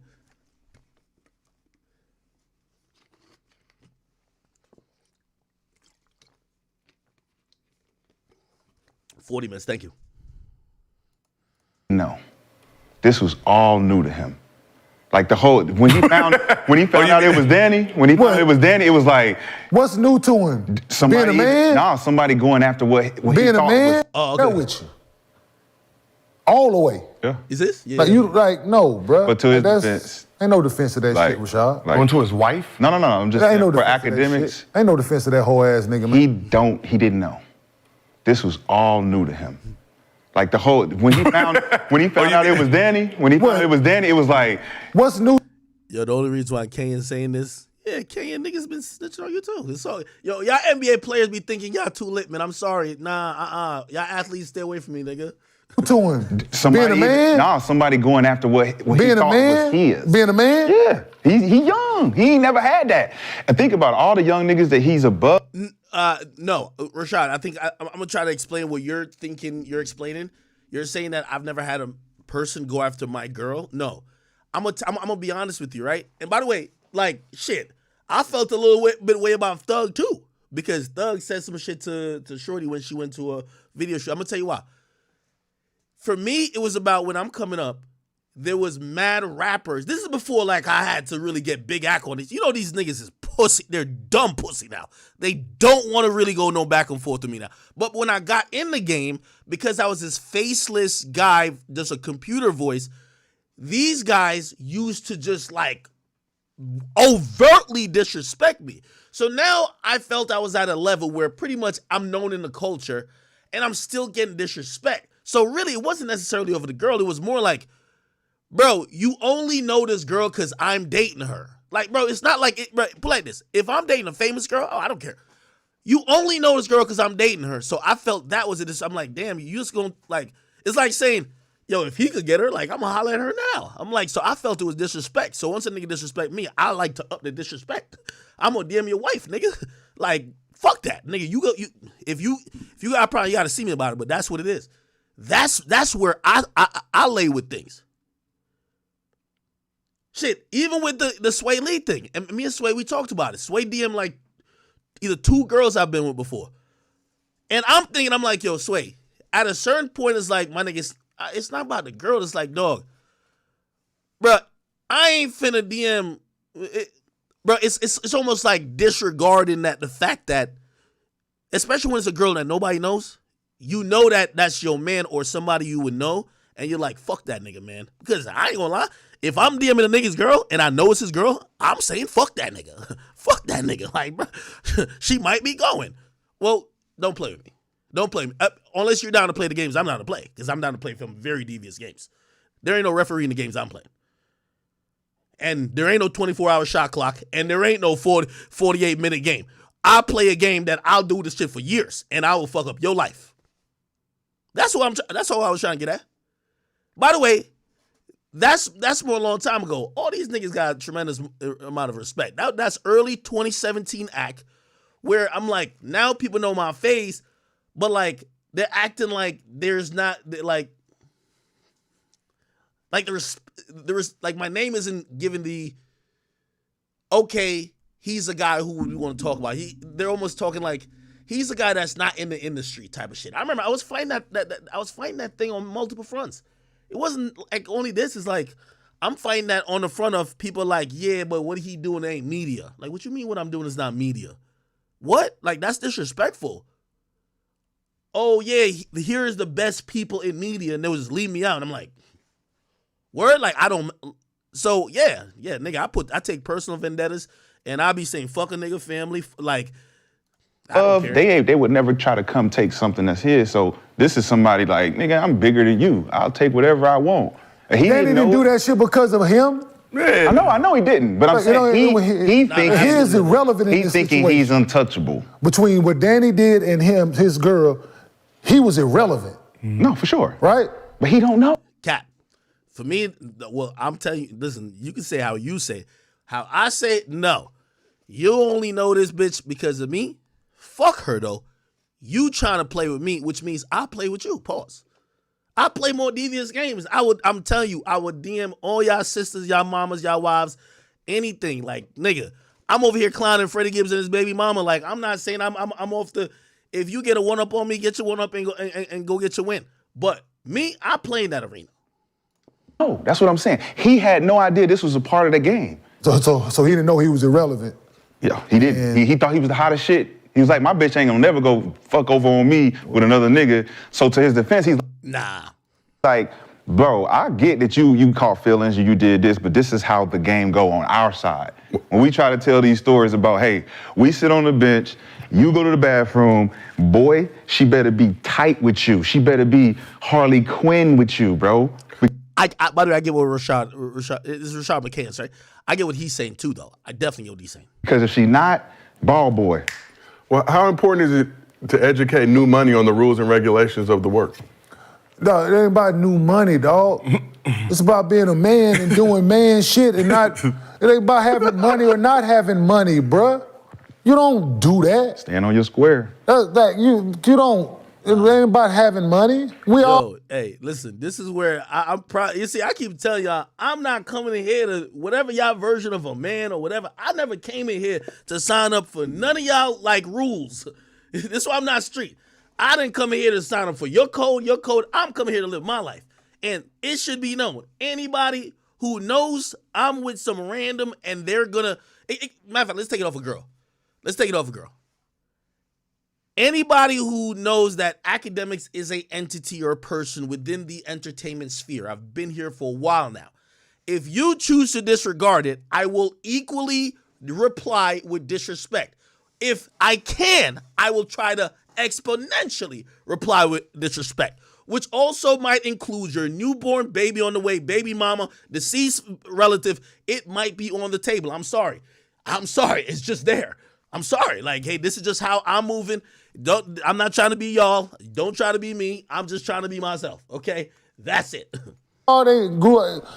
No. But he said he did some sucker shit. Yeah, he said I did some sucker shit. He knows. He knows. It was some sucker shit.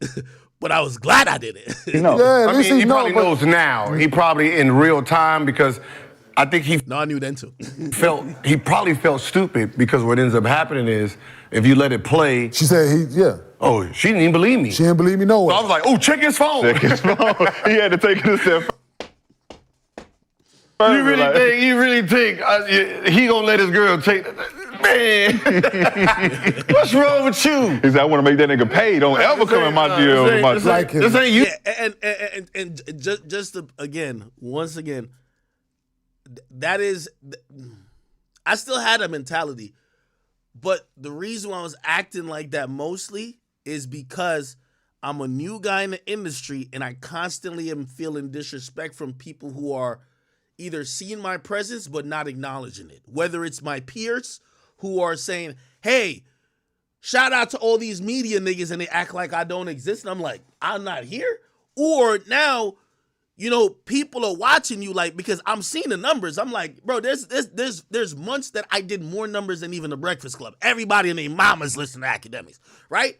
And I'm like, all right, cool. We're making an impact, but then people would still leave you out of conversations or would just acknowledge or would just act like, yeah, he's still a non-factor. So fuck it. If I'm a non-factor, treat me as a non-factor, but I'm going to tell you how I'm going to respond. You know what I mean? By the way, that's eons ago because the mere fact this story, which I've told, I think a couple times on stream, but I told on the Facto show, made it to this platform. Clearly, we've gotten a little ways since then. And I think, by the way, the respect has gotten put on our name tremendously since then. Truth be told, okay? YouTube, this is NBA. I'm going to kill him and I'm going to marry her. Hey, NBA, we get another one. But that's what the difference with the young generation is, like, Don't listen to these NBA niggas. Listen, I will fuck up your happy home. I don't give two fucks. You better not be married and hit up nobody on my side. I'm sorry. I will gladly. You know why? Because to me, put it like this. I've had people, you see, I'm speaking from experience. I've had people fuck up a happy home in my house. And I'm arguing all day for 5 weeks. Shit getting broken, kicked in and out. Like, there's mad shit going on. Trust me, that ain't never fun. So here's what I'm saying. I don't got a problem with doing it to another nigga. I'll fuck up your house and make videos on you getting locked up, then you bringing her to child support court for custody, then her getting I'll make all videos on that. I don't give two fucks. I'm sorry. Take it that far because they emotional with the work. They'll take it further than that. They'll take it further than they like. You was in my bitch DM, bro. That's my point. Yeah, that's my point. So I understand he never been there. Now he know like I could either be the nigga that cross these lines and be the sucker nigga all the time, or I could be on the level. If you married, I will always be the sucker nigga. If you married and I know you know me. Now, if you like fresh from the pond, like you just come from, I don't know, like what that nigga Victor Wembanyama nigga, he don't know nothing about pop culture. But if I know you a nigga who know, man, stop playing with me. Of knowing that that they won't. Well, thankfully, we have a show devoted to all things work coming from you, Rashad. Work related to. Okay, I don't know what happened. Hey, I don't think this is a diss chat. Shit, I said it was sucking nigga shit. I know how people would view it. Still don't mean I still wouldn't do it.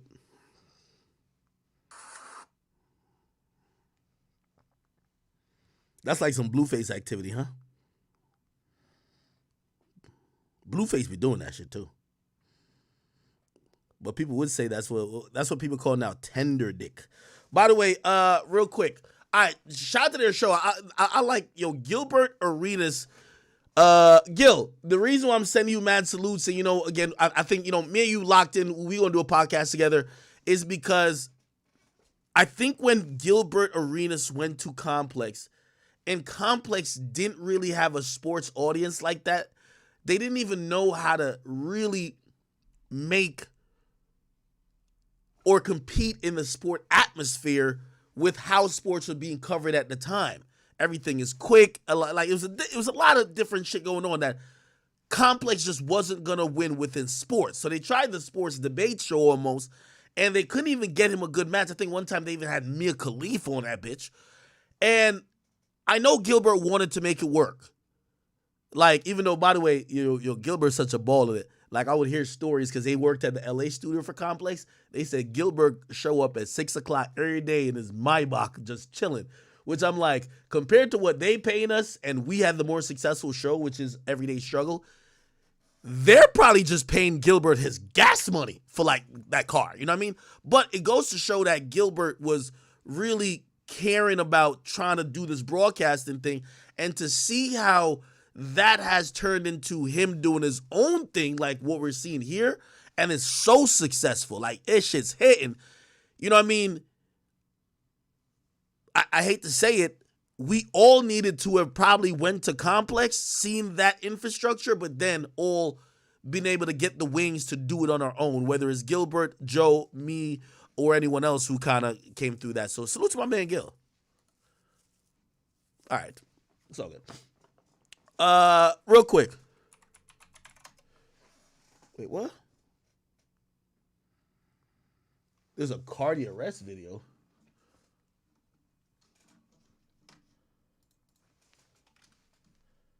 Where the hell is the Carti arrest video? Anyway, real quick, they're now reporting that Keef D has gotten bail.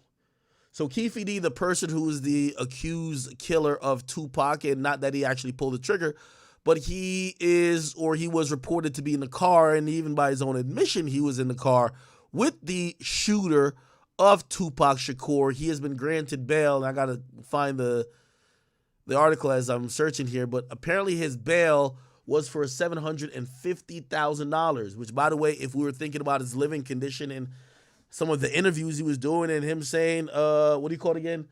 Brother love, show some love. Maybe he wouldn't have $750K. However, if you look at this with a bail bondsman to a certain degree, he probably got to pay like 10% or 20% or something like that. That could be $75,000. I'm pretty sure they could leverage maybe a house or a property if he lived in Vegas. Maybe they own that house and they could try to get him out. So I think it's very likely that he will get out sometime in the next year, if not very soon, okay? I'm pretty sure if his lawyer's been arguing for bail for a minute, I'm pretty sure they assume that if he did get bail, it might have been a high amount, which 750 is high. Maybe they had a plan already in place to try to get him out, so who knows? He might be out of jail. I don't know today, but maybe in the next subsequent days, okay? It says the man responsible for killing Tupac Shakur can now walk out of jail as he awaits his criminal trial to get going, but only if he comes up with a hell of a lot of cash, okay? Dwayne Davis, a.k.a. Keef D, was in court out in Vegas Thursday for a hearing on his potential release on bail pending his criminal trial, where his legal team was arguing before a judge that their client wasn't a danger to society, nor was he a flight risk, and they agreed to cut him loose from lockup if they agreed to cut him loose from lockup until trial. Mind you, he's been in the Clark County jail since late September when he first got indicted for the murder of Tupac and was taken into custody by cops. The first big break in a cold case for a long time. Remember, he was out there claiming to be in a car that night in 1996 when Tupac was shot and killed while riding the passenger seat with Suge Knight. Okay, he suggested he wasn't a trigger man, but he was the only one left alive to prosecute the long unsolved crime. Vegas officials finally brought him in. His legal team pointed out that the proof was in the pudding in terms of Keef D not being a risk, openly asking the court if he was so dangerous, why did it take so long for the cops to haul him in, even though his affiliation with the Tupac murder was known for a while. They're saying they also doubled down on his not guilty plea, saying he only said all that stuff about Pac's murder for entertainment and monetary gain. But prosecutors pushed back, arguing that this guy was a cold-blooded killer and absolutely should not be out on the streets. In the end, the judge agreed to let him out on pending trial, but set his bail really high at $750,000. He also said if Keef D could cough up enough dough, he'll be confined to house arrest with electronic monitoring while he awaits trial. Until he's able to post bail, he will remain behind bars. Yeah, I do think he's going to get out. Depends on what that stipulate, because the judge could actually say, hey, you can't use houses. Like, they could actually be that direct in terms of how bail could be posted or what could be put up. Not too sure if they're going to get into that, but if that's the case, like, he probably has a relative, like, isn't he one of the people who used to be in the Southside Crips or something like that? He probably got relatives or maybe somebody who's close to him that has a house or something like that they could put up.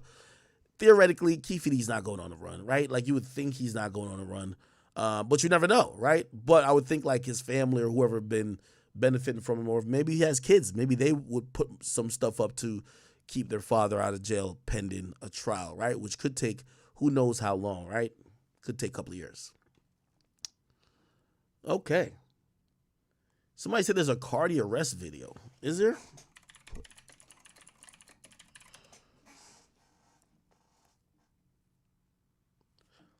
Body care. He was arrested. He was arrested for doing 133 and a 55. Driver, shut the vehicle off and put your hands out the window. Driver, shut the vehicle off. Put your hands out the window. Both hands. Put both your hands out the window.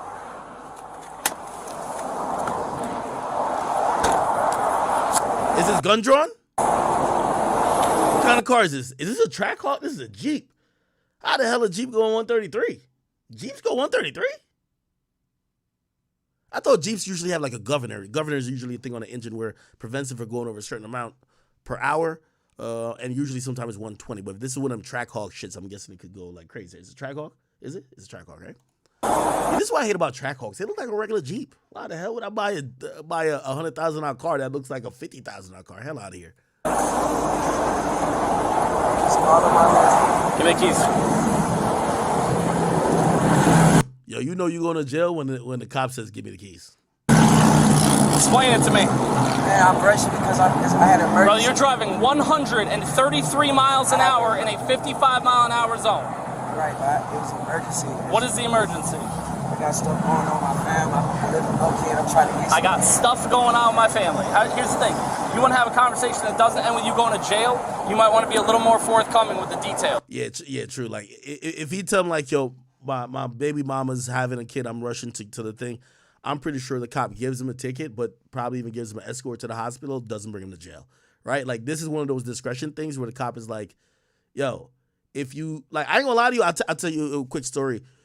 Yo, one time I got caught, I forgot what it was. They pulled me over, and I don't know, like, I was driving. I had just heard news that somebody in my family died. And, like, it was one of those things, like, you just kind of, like you just wanted to get away type shit. So I just get in the car, I'm just driving. I get pulled over. The cop could instantly see, which I'm going to salute that cop. He could instantly see, even when he pulled me over, he was like, yo, this guy, like, you could tell just by the look on my face And he's like, yo, you were doing blah, blah, blah. He's like, yo, what's going on? And so I told him the truth. I was just like, bro, I just got news that so-and-so in my family passed, and like, I came out for a drive, and like, yeah, I was tweaking a little bit. And I ain't gonna lie, the person did not give me a ticket. They were like, yo, bro, I understand. Get home. Right? Truthfully. Right? So sometimes telling the truth, if you really got some truthful shit going on, low-key, this nigga was in the track hawk pushing it. That nigga was like, yeah, he wasn't, yeah. What is the situation that causes you to drive 2.5 times the speed limit down the highway? Okay, so he done made up 2 stories now. You're going to drive 130 plus miles an hour the entire way to the airport, putting everybody else's life on the highway in jeopardy. That's what you're telling me. Do me a favor, how about? Word 2, Carti should have hit this nigga with the baby voice, would have got out of this. My stomach hurt. Like, yo, you would have got out. Oh, go ahead, brother. Go ahead. Yo, I'm going 133 to the bathroom. Why?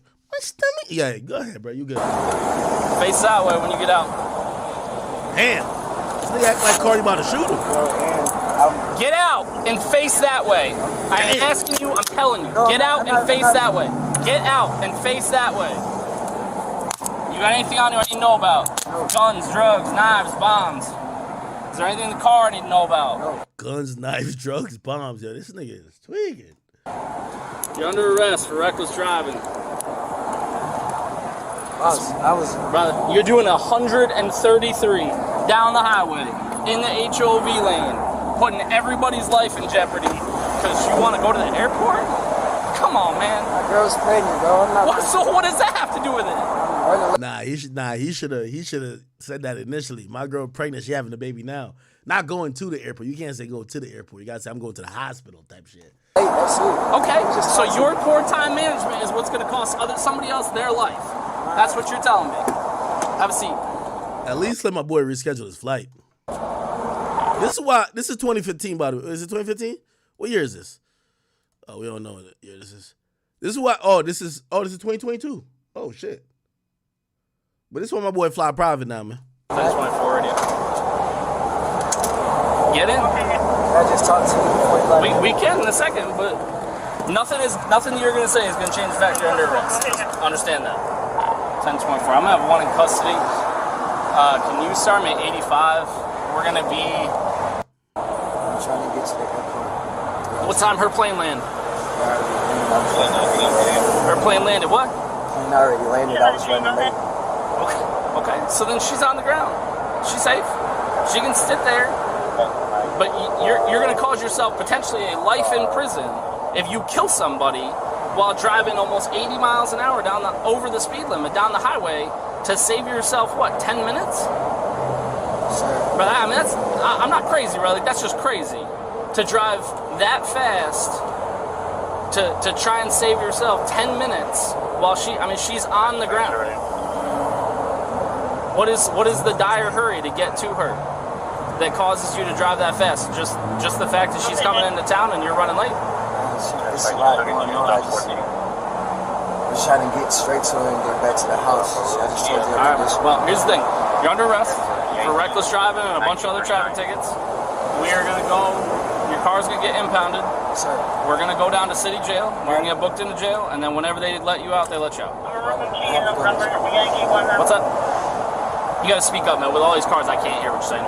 I said I wasn't trying to harm anyone, sir. Okay. But what I did was, I have no reason to go to. You got a reason for I was speeding, but I'm not a bad dude. I didn't listen, brother. I didn't say you were a bad dude, but you just made a couple decisions that put a lot of people's lives in jeopardy. Can you run my record, like you see? Like, I might run your record, but it's not going to change the outcome of what past good behavior doesn't excuse future current poor behavior.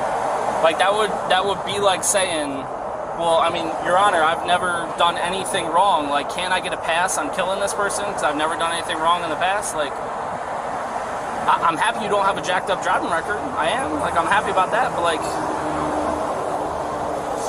and then you know you're wrong. I mean, you know you're wrong, because as soon as I start driving past you, you jump across 5 lanes of traffic to try and hide from me on the other side of the highway. I was about to get off my exit. The airport is 15 miles that way. So either so if you're getting off an exit right here, then you ain't going to the airport. No, I got ways on my phone. I'm not lying to you. Brother, come on. I literally work traffic and drive the highway for a living. My office is down by the airport. It's not even all the way to the airport. You literally stay on the highway that you're on and keep on driving for the better part of 12 miles. So now we're just not being honest with each other. But you're all set. Hang out for a Sir, before you do anything, can I just make the phone call real quick? We'll worry about phone calls in a minute. Nah, this cop not giving him no break. He's searching his car. Yeah, the cop want to find a gun so bad. Oh, he did find a gun. He did find a gun.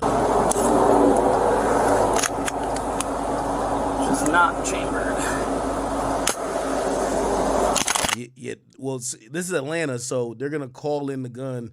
As long as that shit is not stolen or some shit, he good. As long as he not a felon, he good. So this is this was Jersey. Fuck city jail. They'd be like, yo, we're taking you straight to prison, nigga. You ain't never getting out.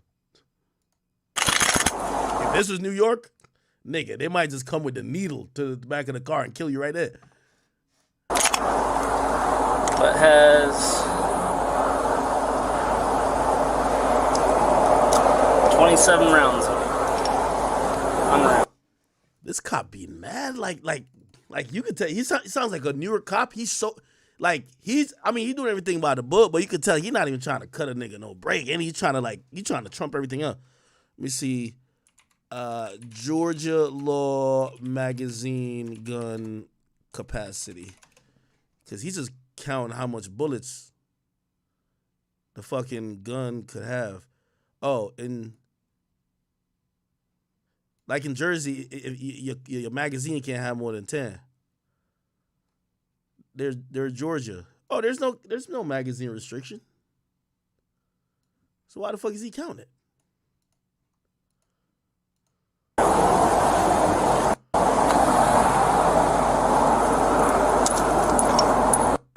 Yes, sir. I have a driver's license. Okay. Whose car are you driving? This is my car. So, what do you think when I asked you, hey, do you have anything in the car you know about? Guns, drugs, knives, bombs? And you go, no, but you got an extended mag Glock sitting on the passenger seat. It's in my name. I was going to tell you that as soon as you pulled me over. I didn't want to scare you, though. And I said, is there anything in the car I didn't know about? Guns, drugs, knives, bombs. You looked at me dead in my face and said no. I wasn't trying to lie to you, sir. It's in my name. Okay, but I didn't ask you. I ain't gonna lie though. When cops say that, y'all gotta stop throwing bombs in there. Like, yo, imagine that nigga didn't have like a pocket knife. Like, you just named 5 things. Him saying yes, like you don't know if the nigga means he got a bazooka in the back or he got like some type of explosive. It might just have a pocket knife. You should be like, do you have a knife? No? You have a gun, right? Like explosive, people be thinking the worst. If you like, I'm nervous. You're not. It's not against the law to have a gun in your car unless you're a convicted felon. I'm not a felon, no, sir. Okay. Are you a convicted felon? No, sir. Okay.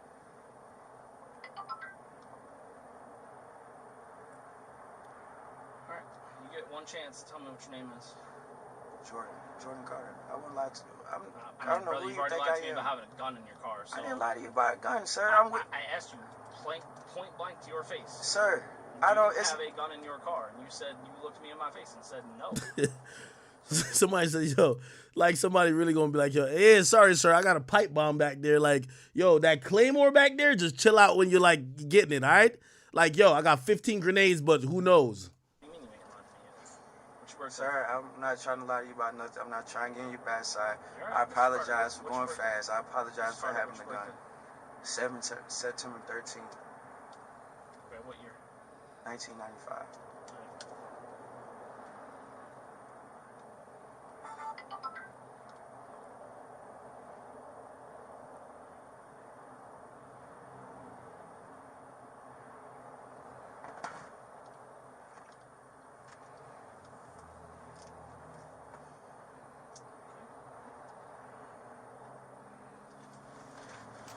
Gun stolen?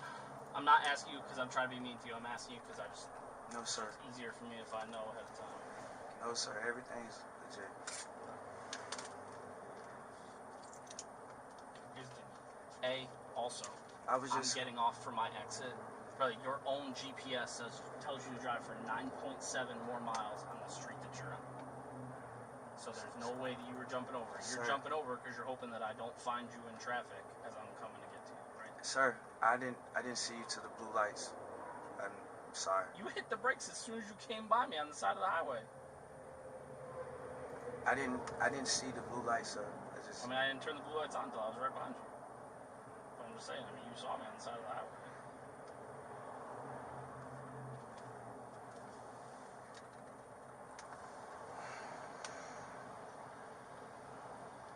Gotta make some better choices here, brother. Sir, can I? I'm not asking you to do me no favors.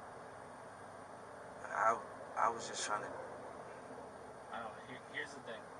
I was just trying to get to the airport, trying to do the right thing, and I was speeding. I wasn't trying to You can't be doing put the right myself. thing by doing a bunch of other stuff wrong.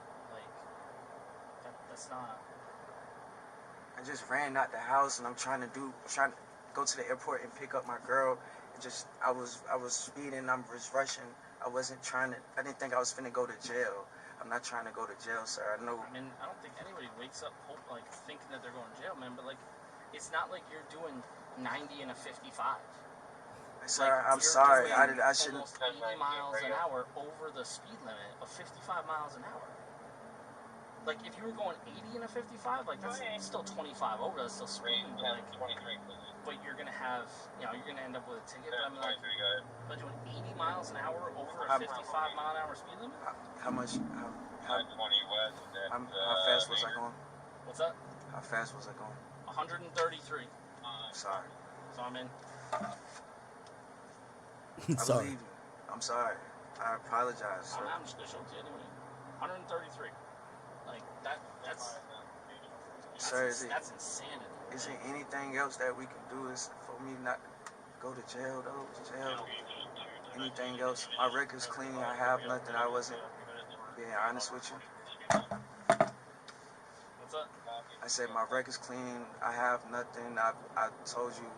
Is there anything that you can do that I don't have to go to jail, sir? I have a kid. That's going to change the outcome of you going to jail. Sir, Okay, let me ask you this. I ain't gonna lie. For this to be the Playboi Carti who got hella millions, like my nigga is he pleading. Nigga, if this was Kodak, he would have been like, let's hurry up and get to jail. The fuck? Yo, let's get off the side of the street. Yo, come on, let me get another mugshot. Let's get this going. Like, what are we doing? You feel me? This is how you know Playboi Carti's a good guy, man. Like, he's like, man, like, bro, nigga, at max, this is like $400. This is like maybe $600. $600, nigga. This is $600, right? Nigga, this not even a misdemeanor. This is just like, we gonna just lock you up and just you pay a fine right there that you gonna come to court for the shit. You get right back out. But, yo, like, shit. When you a good guy, you don't even want to go to, like, the term jail just sounds like it's for bad people. So that I can better understand. What do you think is a equitable solution to the fact that you're driving 78 miles? Yo, just bribe the nigga. Yo, I'll give you 20 bands right now. Let me out this car right now. Miles an hour over a 55 mile an hour speed limit, driving in the HOV lane by yourself, and then in an effort to not get pulled over, cut across 5 lanes of traffic to try and hide on the far right lane. What do you think is an appropriate, like if you were me and you had pulled me over for driving that reckless, what do you think is a real, honest outcome? Obviously, I'm joking about the bribe part. You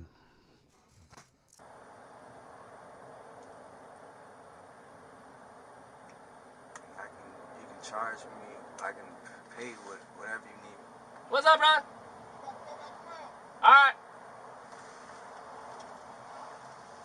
You can charge me. You can impound my car. Go to court. I go to driving class, whatever. Everything that's gonna happen. But jail. I mean, you're going down there until you can see a judge, and the judge can figure out you getting back out, and then all the other stuff as far as driving classes or whatever. Like you're still probably gonna end up having to do all that, but we don't set that. That's all the court sets up. It's nothing I can do not to go to jail. There's nothing that is going to. I guess the only thing that's tripping me out is because, like, yo, Playboi Carti don't even got a profession that care about jail. His profession is the more jail visits you got, like, it's more lit, right? Like, nigga, we know all the niggas with, like, the most mugshots, Offset mugshot collage. Like, he has a collage of mugshots. Young Thug got one, too. Look at Thug. Yeah, you know what I mean? You gotta rack him up. What's the problem? Feel me? You know, King Von got so many mugshots, man. They still finding mugshots now, dog. Like, this is crazy. This is crazy. This is crazy, nigga. This is crazy. The funniest part about all these mugshots, he's happy in almost every one of these pictures. I've never seen such a thing. It's crazy. 1, 2, 3, 4, 5, 6. 1, 2, 3, 4, 5. This is 30 mugshots. Nigga, how you got 30 mugshots?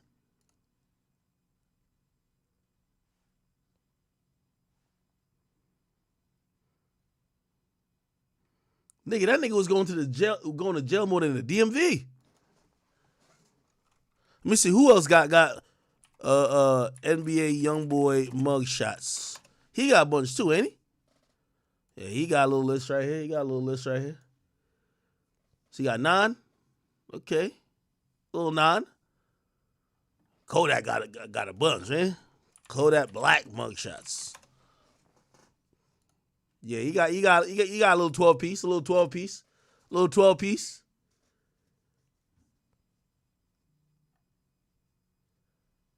Yeah, you got to get about like 6 to really qualify as a gangster. That's how you get your gangster green in hip hop. Like, yeah, this right here. Who else got a lot? I'm pretty sure Offset got a bunch. Offset mugshot. Oh, here's go. Yeah. Yeah, he was putting in work for me. He was a jit.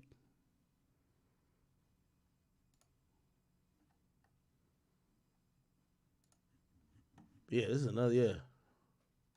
How much is it? 1, 2, 3, 4, 5, 6, 7, 8, 9, 10, 11, 12, 13.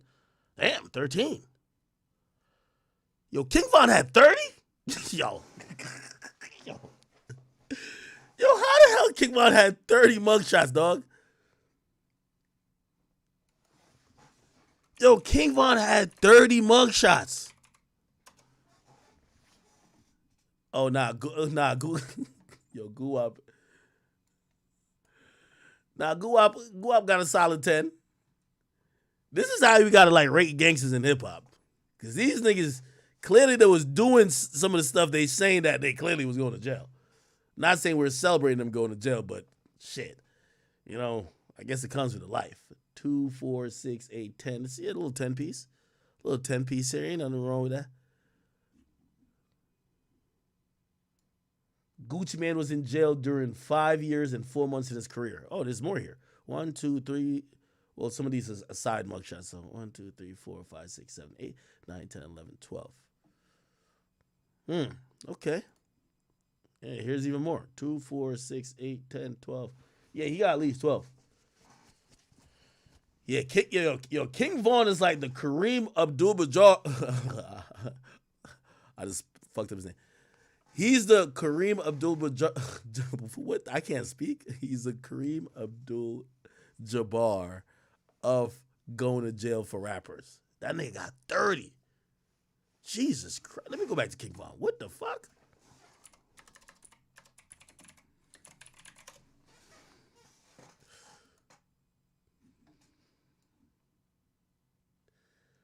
Yo, King Von had a yearbook filled with mugshots. Yo, this is crazy. Yo, King Von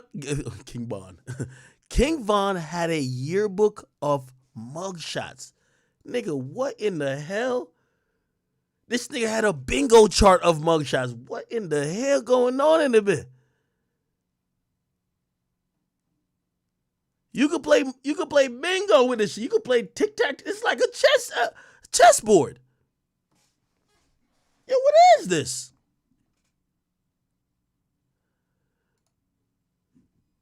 Nah, man. Long live King Von, man. Change the outcome of you going to jail tonight. Well, can I just ask for one favor, please? Can I just make a phone call and let someone know I'm going to jail? That's all I ask.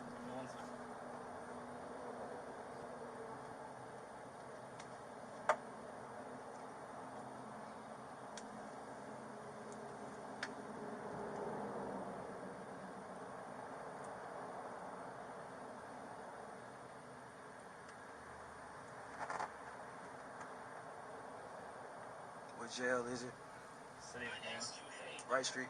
No, that's Fulton County. This is pre-trial.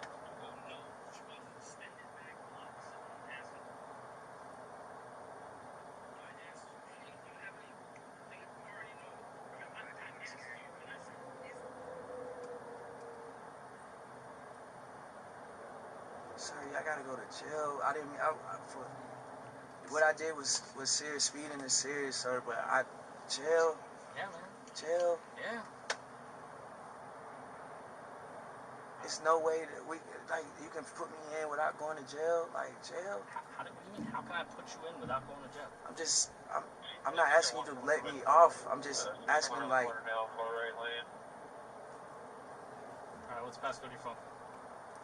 I don't. Can you grab the? Well. 00 78 00 what? 7829. You know his girl got this body cam footage too, right? 007829. That nigga go to sleep. She all in that bitch. All right, who you trying to call? Can you go to recent? Yeah. Can you go up? Can you go to 00E? The zero. Please, yes. Fuck, man, jail. Yo, I'm finna go to jail, yo. I'm going to jail. I'm about to go to jail for speeding. Where are they taking you? Bryce? I don't know where. Pre-trial. He said pre-trial. Pre-trial? Sir, Yeah. pre-trial. It's the City of Atlanta jail. City of Atlanta jail. Pre-trial. Pre-trial city. Okay. Can you please come up there and come get me ASAP? Yeah. Yeah, this. I'm in. Mr. Officer, what's your name? Ramsey. Mr. Ramsey. Officer Ramsey. Officer Ramsey? Yeah, I was going 130 miles. Okay. In my Jeep, and that's what am I being charged with, sir? You got a bunch of traffic tickets, man. And then assuming that, like, your gun's not stolen, you're not a felon, whenever I get around checking that. You said you already checked? No, I haven't checked. I'm not, sir. So can you check? Would that make you? Like, until I know that, then that's where we're at. Sir, I feel like you need to beat up this bad guy. Man, I'm just speeding, and I'm going to jail, y'all. Policies that we have to follow. I didn't know I was gonna go to jail for speeding. And I'm going. I ain't gonna lie, man. I love Carti, but y'all better not get this nigga no goddamn Rico. Carti like me. This nigga, I'm ready to do whatever to get up out of that back of that cop car, nigga. And this is some shit that was gonna hold you for 3 hours. It was gonna hold you for 3 hours, nigga. Take 2 pictures of you, fingerprint you, and then put you in a line to wait to talk to the judge on. Okay, I see you. Oh, we go pay that. All right, you could go. You hit this nigga with a Rico, man. It's the same like me, man. You hit me. Shit. I apologize, yo. I'm just trying to go to the airport. I'm not mad at you. This is what it is when you're driving 133 and a 55. All right, thank you, sir. Can I call my girl and tell her? Thank God Carti don't do no crime. I'm not gonna. That's it. That's all I ask. I'm gonna ask you. Aaron, can you come to the jail right now? Yeah, pre-trial? If you Google the City of Atlanta jail, it's the only one that comes up. It's like 254 Peachtree Street. 254 Peachtree Street? Yeah. Okay. And it's called pre-trial? No, it's the City of Atlanta jail. The nickname when people say Rice Street, usually they know that pre-trial is the non-Rice Street version. Okay, cool. So, City of Atlanta jail. Okay, cool. Thank you. Yes, ma'am. Alright, bye. Yo, Iggy Azalea watching this video somewhere saying, "Nigga, I bet you wish you was home playing PlayStation with Uzi now." Yo, Iggy watching this video right now saying, "Nigga, I bet you wish you was home playing PlayStation with Uzi right now."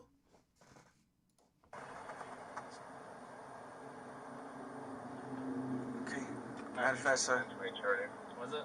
Do me one more favor. Just hit the same number. You want to call the same number? Yeah. She'll make the call. What did we hang up on? Yo, Aaron. Hey. Yo, Katt, put Brandy on the second line real quick.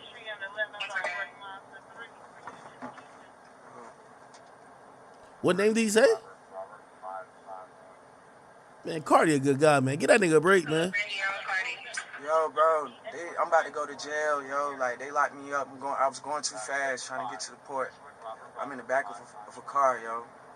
So, yeah. I just need, only thing I need y'all to do is just come get me, bro. Like, out this shit, please. Meet me at the I ain't gonna lie. Whoever his girl or his team is, they should be already at the jail waiting. This is Carti. He the moneymaker. Go get that man. spot, bro. I'm going to fucking Wright Street, bro. You're not going to Wright Street. You're on Peachtree Street. Pre-trial. Brandy, I have the address. Can you send it to me? Fuck, man. That's it. Thank you, sir. Yeah, I'll send it to you now.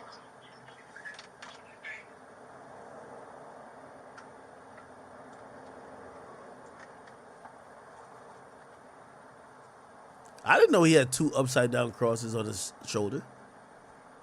Sir, it's nothing I can do not to go to jail. I got fam too. I was not trying to harm nobody. I wasn't trying to disrespect you. That's not what I came out here to do. That's not me. I know I got dreads. I know I'm in a track car. I have another car. I wasn't trying to race nobody. It's nothing. You can Google my gun. Not whatever you got to do. Google my gun. I should laugh because I ain't gonna lie. I'll be in this back doing the same thing. I ain't gonna lie.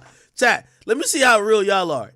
If y'all in the back of this cop car, are y'all copping please, or y'all just gonna be like, man, just take me to jail, man, that we could hurry up with this process. Let me see what type of nigga you are. It's nothing. I'm sorry. It was an accident. I won't do it again. But I don't have to go to jail, sir. Jail. You can put me in any. You can do that.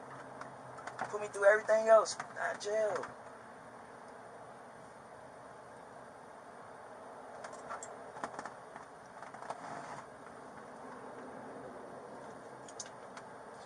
Yo, Google my man's gun and stop playing. Google his gun real quick. Just Google it. Look at my address, bro. I'm not a bad person, yo. This not the person you think I am, yo. I know you deal with. Well, I think you are, man. Because the way you made a bad choice. I made a bad It's one of those things. Now choice. you have to deal with the outcome of a bad choice. But sir, going to jail. Like, But damn. you're gonna be in jail for like hours until you whether they decide whether you see Well, boss, a judge I'm saying or not see a I can judge, see or it. they're I gonna can. send you on their way. Why you can't make that call? Why you can't make that call? Why you can't be the judge right now and just I am making that call, and my call is that you go to jail. Damn. Brother, you're driving almost 80 miles an hour over the speed limit. And I apologize. You know how fast that car is. I'm not trying to. I Okay, wasn't you still trying have to. eyes, brother. You still have eyes. You can still look down and see. Oh crap! I'm doing triple digits. Boss. I ain't even gonna lie to you. Yo, Carti, you got way too much money to even be at. Like, this would be like, yo, bro, like, could we speed this up? Bro, why we sit on the side of the road? Because you drive to the jail, you say, are you not let me go? Drive to the jail that we could get the process because y'all going to have to take pictures, do mad paperwork. Come on, can we get this? Like, bro, the more you keep me on the side of the road, like, it's going to just take longer. Bring me in. Leave the other cop, because you're not going to be probably 2 cops once they get somebody in the back. Leave the other cop in my car. He'll get the shit towed. Nigga, bring me in. The hell? You doing like 95? Boss, I apologize. I just told tickets, but that's not a thing anymore. Like Everything else, to go to jail though, man, like you not. Check the gun, check my boom, and like, come on, I'm good. 1024. Can you run a check on Somebody said, I know you wouldn't be. No, I wouldn't be talking shit to a cop, but I'll be like, yo, all right, how long is this gonna be taking? Type shit. Like, bro, there's a point of you. Everybody's gonna plead with a cop, bro. Like, if you're a regular, if you're a gangster, you shouldn't be pleading shit, right? Because people who down to plead, down to tell. You feel me? I'm down to tell. So I'm pleading. Yo, anything. Yo, that's the invitation to tell. You didn't know, right? Right? Is there anything I could do that I don't go to jail? That means, what do you need to know that I could possibly assist you with, officer, that you could let me out of these cuffs? Well, did you see anybody selling weed over there before? Of course I seen them. I know all them nigga names. All right, every name you give me, just get a little bit closer and take these cuffs off. I'll tell you everything going on. What the hell? That's the invitation to tell. Everybody knows that. You ain't know that? Yo, is there anything I could do for you to let me out? Well, we are working on this murder.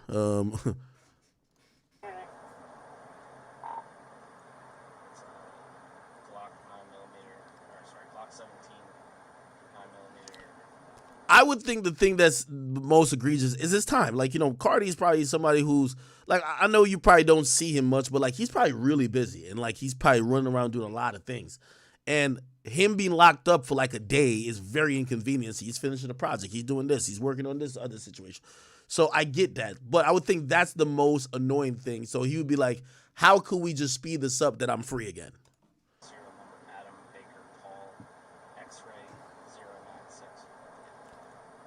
Somebody said he was trying to get to a flight. Well, he said he was trying to go pick his baby mama up from a flight. Yeah, bro, he has a wife beater on. It don't look like he's getting on a flight.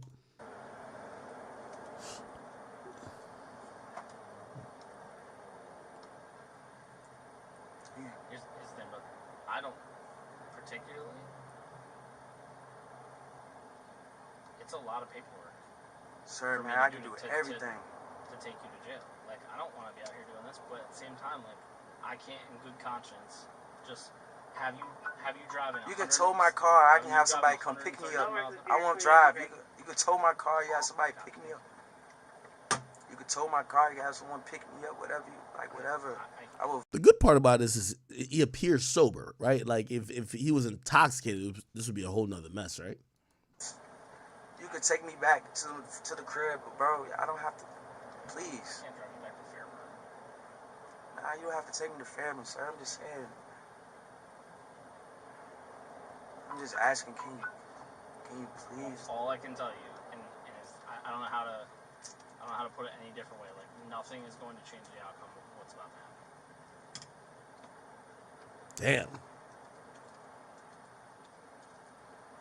I mean, it's not like it's just me, and I'm trying to be mean to you or anything. It's not about being mean, sir. I'm just I want to go to jail about some shit. Nobody wants to go to jail. Not really. I really try to stay out the way and stuff. When I'm going to jail by speeding, it's kind of hard to stay out of. You know what I'm saying? It's kind of hard. I feel you. Like, I don't want to beg you about going to jail, man. I don't want to beg nobody for nothing.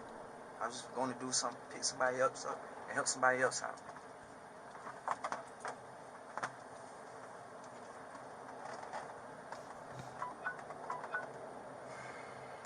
I don't think this is a dickhead cop, though. I think this is just a regular, yo, I'm just not in the mood to hear you beg or I'm not about to work with you cop. A dickhead cop is like, yo, I'm trying to make this hella worse for you. When, like, honestly, if you get caught doing like 130 in a 55, but they probably are going to take you to jail, dog.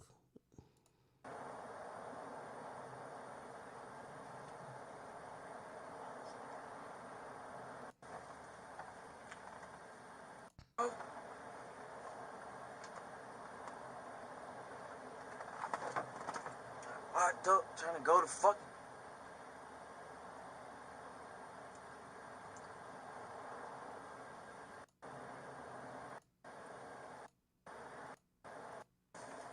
Down at jail, so you can call people. So it's better if your phone stays with you. But the gun, otherwise, you'd have to go get your gun back out of property once you get out. So if you are good with this nice lady taking that for you, we can do that. Yes. So you're taking me to jail. You are 100% going to jail. There's nothing that's changed in that fact. The question is, do you want them to take possession of your firearm? Yeah, of course. Okay. Okay, W team. Like his team looked like they pulled up to the scene rather than pull up to jail, or his girl, or whatever the case is. Maybe somebody had his location, something like that.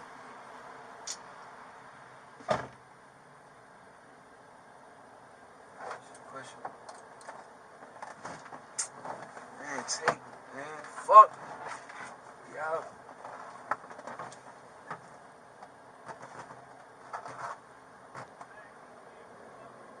Them cuffs looks uncomfortable.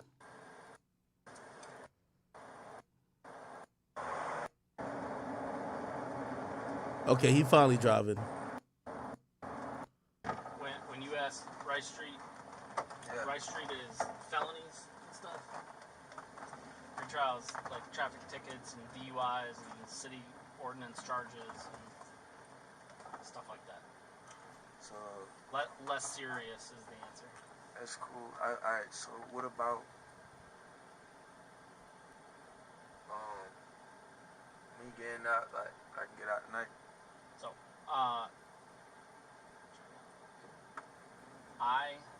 we, the Atlanta Police Department, have no control over your booking process. No, I understand. I'm just asking a question. I don't know, man. I'd literally just be making up an answer if I told you something. So the people that are going to be able to answer that question for you are the giving your gun to family and stuff. Like I would just. Can I just take this chain off my neck, put it in my pocket or something? Yeah, put it in my pocket. we're gonna go inside in 1 second, and you're gonna be able to sit down and grab some water. And if you want to take that out, put it in your pocket. I got you.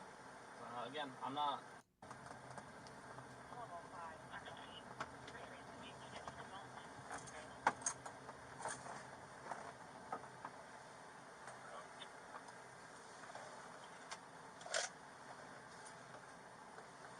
I don't want no trouble, man. I just hate that. What happened tonight?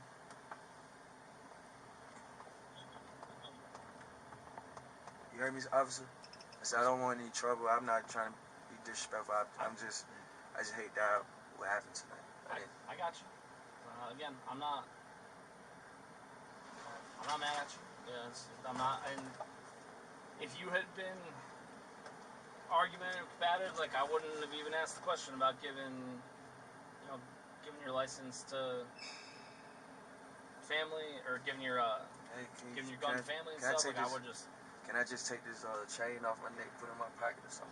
Yeah, put it in my pocket. we're gonna go inside in 1 second, and you're gonna be able to sit down and grab some water. And if you want to take that out, put it in your pocket. It's totally fine. Just give me 1 second.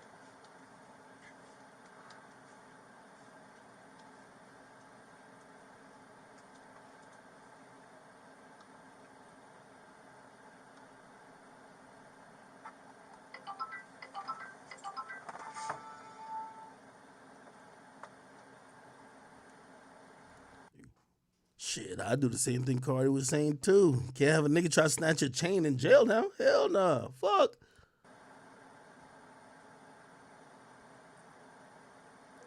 All right, we at the end of the video.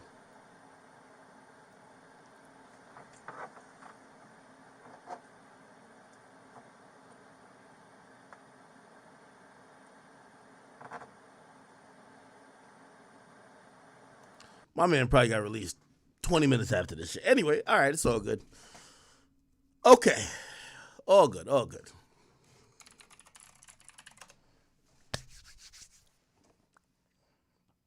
Wow. Okay, what else is going on, chat? Put me on game. So apparently there's a, apparently Donald Glover is going to be, if you guys don't know, 21 Savage is dropping his album. Long-awaited album. It is dropping this Friday. I'm excited for it. It's actually called American Dream, the 21 Savage story. Well, actually, that's the name of the biopic. I think, let me see. Let's go to my page, and we'll get the full album title. By the way, he hasn't dropped in a long while. He's dropped collab projects, but he hasn't dropped his own project in a while. He said, my third solo album, American Dream, this Friday. Okay, this is the cover art. He is dropping on Friday, and definitely, that's my man's. We want to do a big streaming party. I haven't done a streaming party in a while, but we doing one for 21 Savage's album. So Friday, lock and loaded. You lock with me. We're going to be listening to that album. Anyway, he's also dropping a biopic with it, and here is like the trailer.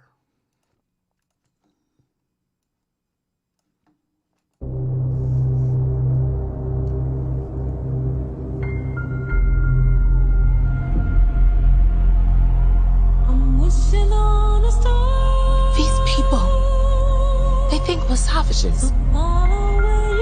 Remember the wishing star. Whenever you feel lost, just remember I'm looking up at that same star. That star is your dream. And they can never take it.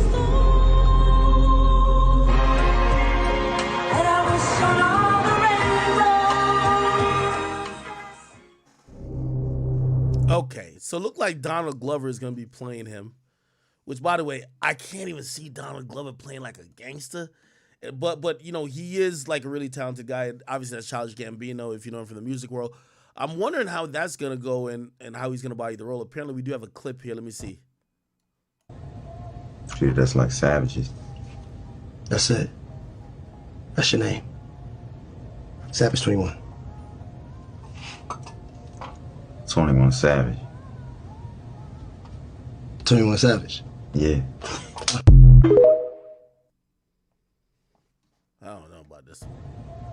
The only reason why Donald Glover, every time I see that nigga, I be thinking of, this is America. Yeah, this nigga look too goofy in this for me to think of him playing.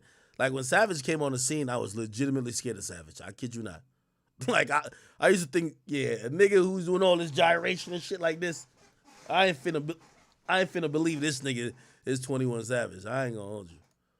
But who knows? Maybe he just got that range. Maybe he got like, you know, tremendous range and it will. Somebody say I can't take this shit serious.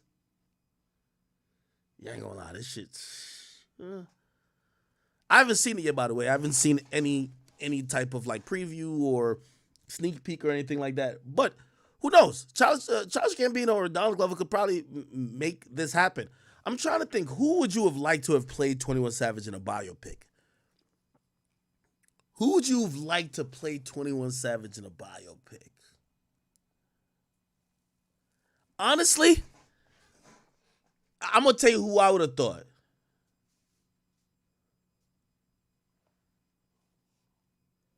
It would have to be an actor like Idris Elba that's hella young, knows how to, like, he came over here mad young. He didn't have to be on some UK accent shit, right? Because Savage don't got a UK accent at all. But he was there when he was like a little kid, like 10. Which I'm guessing, obviously, Childish Gambino won't play the 10-year-old version of him, so they'll have a 10-year-old version of him in the movie. But I guess adult Savage is going to be played by Childish Gambino. Who y'all got in mind? No, when I mean Idris, I didn't mean Idris Elba. I'm talking about someone who's from the UK but could speak in an American accent and you not know he's from the UK. Do you get what I mean? Like, that's what I like about Idris Elba. When he plays movies, he's speaking in an English accent, you don't know he's from the UK.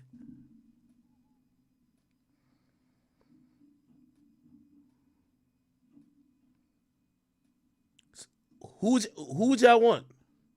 Somebody said Damson Idris. Yeah, I could see Damson Idris. Am I saying his name right? Damson Idris. I could see him doing it. Somebody says Funny Mike. Yo, bro. Low-key, I could see Funny Mike doing it, though.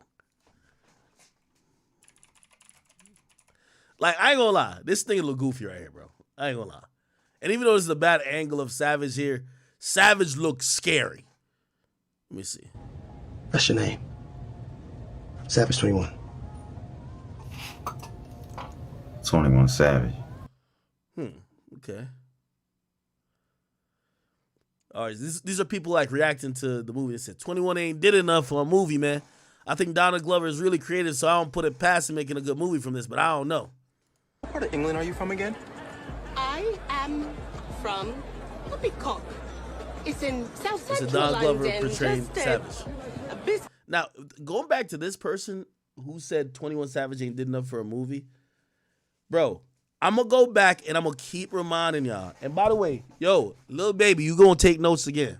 By the way, for all y'all Atlanta rapper, and I'm not dick sucking just because he's my homie, Savage been giving a lot of y'all niggas blueprint on how to cross over as a gangster rapper. That nigga could have been just making these little one-off bops in the street for a while. This nigga turned into a Grammy-nominated type of nigga. Actually, I think he won a Grammy, didn't he? Then, like, you could tell, like, his growth has been phenomenal, and we gotta actually give him some credit. He wasn't just comfortable just making some tracks that hood niggas would like. He stepped out of his comfort zone. He had substance. This is where Lil Baby gonna have to learn a lot from Savage. You feel me? By the way, you know who I think learned a little bit from Savage? Not saying he copied the style, did nothing like that. But look at how Dirk started leveling up. Dirk was like, all right, shit, I got all the songs for the trenches. Let me go get some. Yo, come here, J. Cole. Let's go do this all my life shit. That song, truth be told, has brought Dirk and kind of almost, it's put him on a mainstream level where, like, it's not only niggas in the trenches that fuck with him. This is the ultimate move. And by the way, this is the move I want so many other people. Not only, I'm not trying to just pick on Lil Baby. I'm talking about a lot of people. First of all, most artists is suffering from not having context. Put it like this. We don't know nothing about Lil Baby. We only hear the same corny story every day. This nigga was selling drugs and Young Thug paid him to go in the studio and at first Gunna was right from him. We don't know nothing more about him other than the fact that he got every car and he buy mad Chanel bags. We know nothing else about this nigga, right? That's the problem with some of these rappers who at a certain point, your little jingles are going to become old. Yeah, you're making the same song. But you know what people won't ever say? Yo, when you keep telling your life story or you keep having context, oh, he keep telling us new shit. Nobody ever gets tired of that. What Savage has done, he showed his progression through his music. Rappers now, like YG did try it like a couple years ago. I don't know why these niggas don't roll out a biopic with him. This biopic is going to be necessary for you to understand why this album is going to be different from Savage. This album is going to be, yo. And by the way, you gotta remember, he's not a nigga who do an interview a lot. And even when he did an interview with me, me and him, we talk offline a lot. So it's like, there was a good time before even certain situations with just immigration and visas and shit like that he couldn't really fully speak about on a podcast. But here's the beautiful thing about it. For everybody who was wondering everything he'd been through, and everybody's like, oh shit, he was born in the UK. He not hiding from that. He's not running away from that. That's not some shit. He's like, oh no. He's down to talk about it. But you know the best way to talk about it? You know the best way to bring more content and show growth and elevation and levitation when it comes to your art and your craft? Do it via an album, right? Turn it into a concept piece. All right, bet y'all wanted to know about my life, me coming up, this is the prequel to 21 Savage, right? That's the beautiful thing about it. That's a fucking genius idea. Have you ever thought about like any of these rappers having the prequel to now everybody just start gangster. We don't know what they were doing before. We don't know they were getting wedgies, getting slapped around. We don't know that, you know what I mean? Like niggas were stealing their lunch money every day. We ain't know that, yo, they had to watch their mama get beat. Like a couple of rappers, but this is why I think what 21 is doing great. By the way, I also thought Drake should have been giving us a movie album package simultaneously. Like, because Drake's been telling his own story in his own way. But I've always thought, why not package it both? Where we're hearing it, we see it.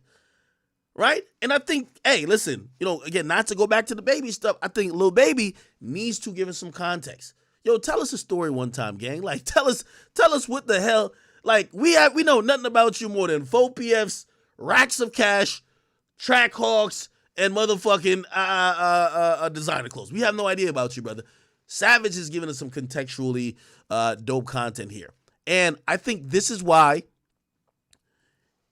he stands out apart from everybody else. His rollout is amazing. First of all, I'm going to be honest with you, and I got to shout out to my boy Meezy for this.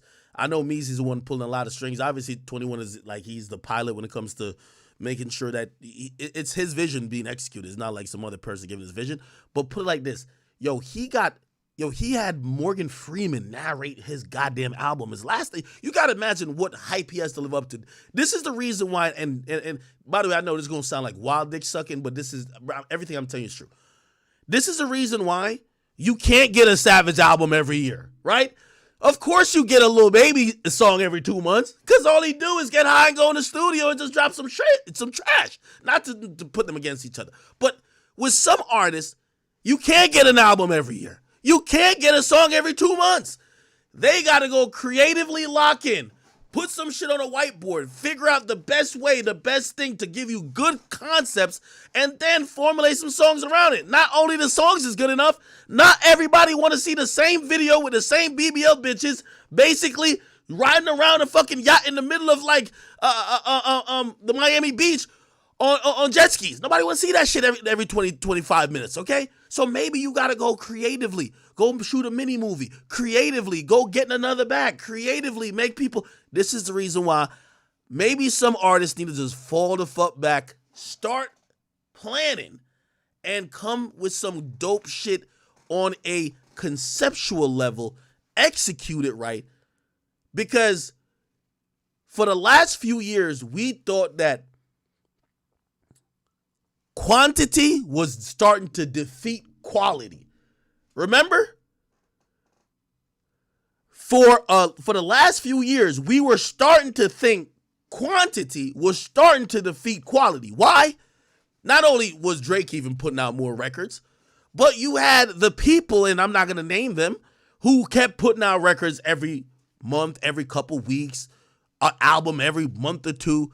They seeming like the more you drop, the more you won. Everybody's thinking in this streaming era, hey, the more stuff you have out there, the more money you could get.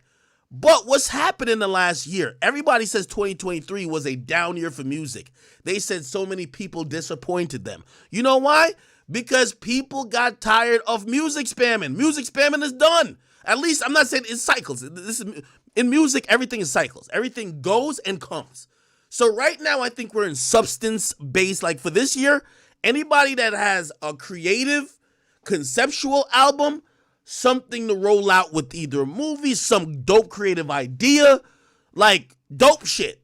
That's what's going to be rewarded. People tired of trash spamming. Okay, I just made some shit when I was high. I ain't gonna lie, that shit sounded good when I was high off the perks, and I was just with my homies in the studio. I'm dropping it tomorrow, and I'm shooting a video, and y'all gonna love it. Hell nah, we tired of that shit. Give us some shit. Give us some dope shit. That's what I think is going on for this next year. So, by the way, and again, I had no idea that Savage was doing this.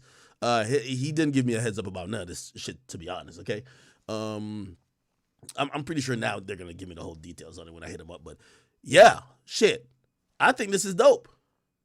I'm wondering if you know, obviously, I think Savage and Metro you lock in together, and that's probably what I've said about Metro. He's still a bitch, but still, I'm wondering if Metro is like an executive producer, because when you're coming up with like a conceptual album, right? You like to have some cohesion, and sometimes that cohesion comes with maybe a main producer or maybe like someone who's kind of.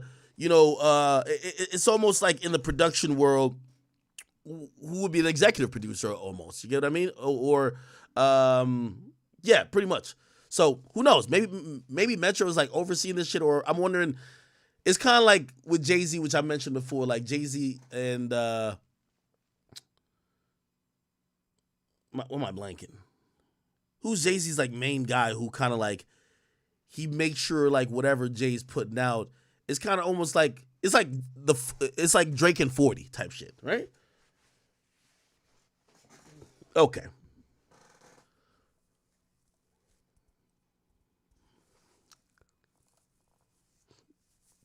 Let me see.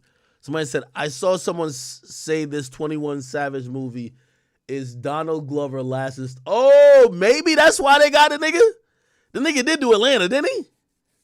It says his last installment of Atlanta. They said the biggest tell the 21 Savage movie is fake is Donald Glover didn't even bother to shave his mustache. Yo, what? Wait, what? Savage got a mustache now, though. That's it. Oh, I guess they told about this. They said the nigga didn't even bother to shave his mustache. Yeah, there was a while that Savage went with a clean face, just a goatee type shit. I get it.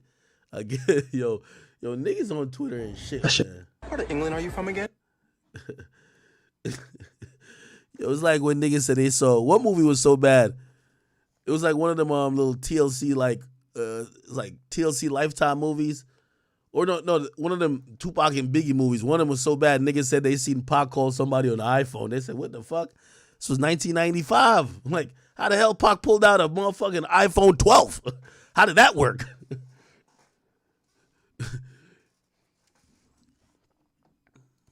Oh, shit. All right. Let me see what else. It says, so out of all the people, 21 Savage, 21 Savage and casting could have picked to portray him, Donald Glover was the only way? Oh, shit. Yo, somebody says, my nigga, you could have played yourself. I think that's true, too. I think Savage could have played himself. But I think he wanted more of a cinematic type of thing because playing yourself, people are always going to say you're not playing yourself because you're going to be trying to be more tougher than you are or whatever the case is because you're probably going to be showing them things and sides of you that maybe they haven't seen. Somebody said, why he need a biopic? Who asked for this? Nigga, everybody, shut up. Somebody said, I want a new season of Atlanta, but I'll take this too. Now, I think I'm excited for this. The side-by-side is diabolical. Somebody say, hell, he could have hired Tyler Perry. What the hell? Somebody said, this must go and be on Tubi, child. And Tyler Perry on hair and wardrobe. Somebody said, I wonder who's playing Lotto. Why the hell would Lotto be in there? He said, technically it's good acting, but it's not good casting. You're supposed to cast an unknown actor for this role. I agree. Preferably one from the streets. I agree. The viewer will be distracted the whole time wondering why Donald Glover is playing 21 Savage. I think that's a valid point. Somebody said it's satire. Oh, is it satire? I don't know. A biopic usually isn't in satire. It's supposed to be in a silly way. It's basically an episode of Atlanta. Someone said, who on this planet decided 21 needed a biopic of all the artists with longer careers and deeper stories? Somebody said, damn, they hating. First of all, why is he getting a biopic? At this point, they could have got 21 to play 21 because what the fuck? All right. I'm going to be checking it out.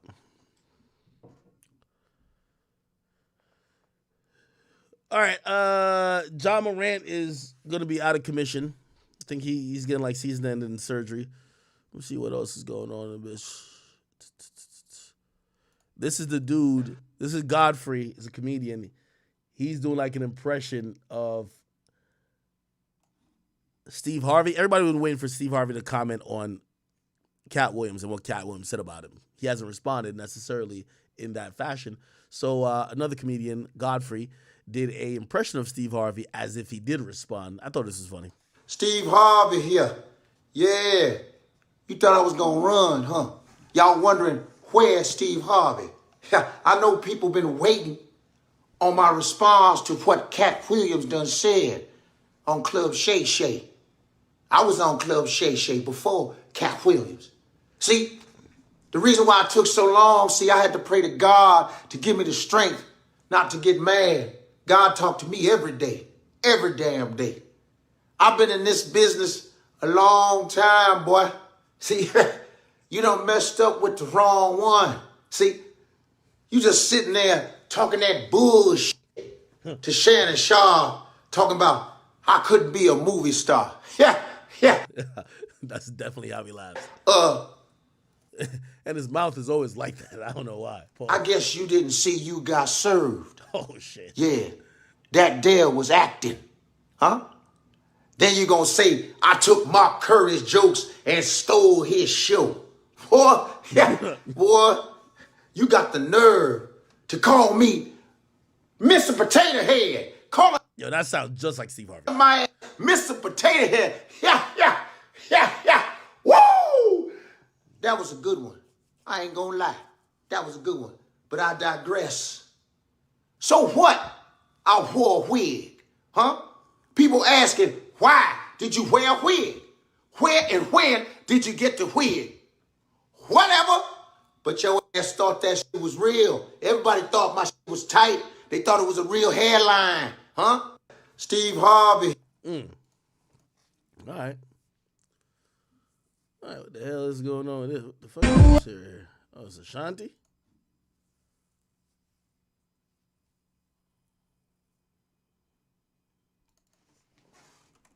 Okay.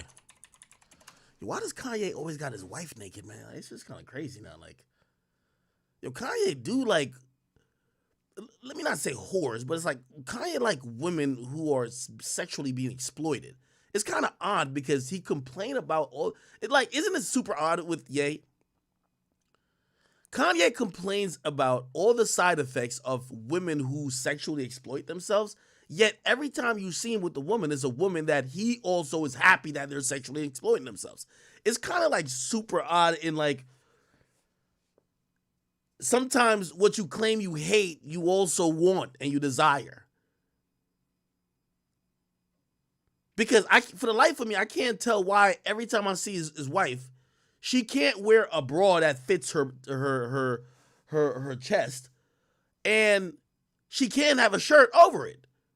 And she always has to have the things that are showing off every particular curve of her body. That's what I'm saying. Okay, get it. You like a woman that's super sexually exploited. Also, you like showing off your woman to other men, right? You like your woman showing off to other men. So if you like these things, why do you get mad or why do you then call her out or say whatever if she ends up fucking one of them or something like that? Because it's not like you want her to be discreet.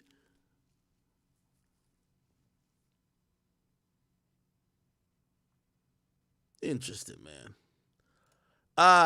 There's a new YoungBoy interview that dropped, and people are up in arms because he said this about fatherhood. Now, YoungBoy got like reportedly nearly 10 kids or maybe more. Some people say 11. However, when asked about fatherhood and family, this was his comment. Obviously, you do have a lot of children, and you know, I've been around you to see in a short amount of time that you're a great father. How important is fatherhood to you, man?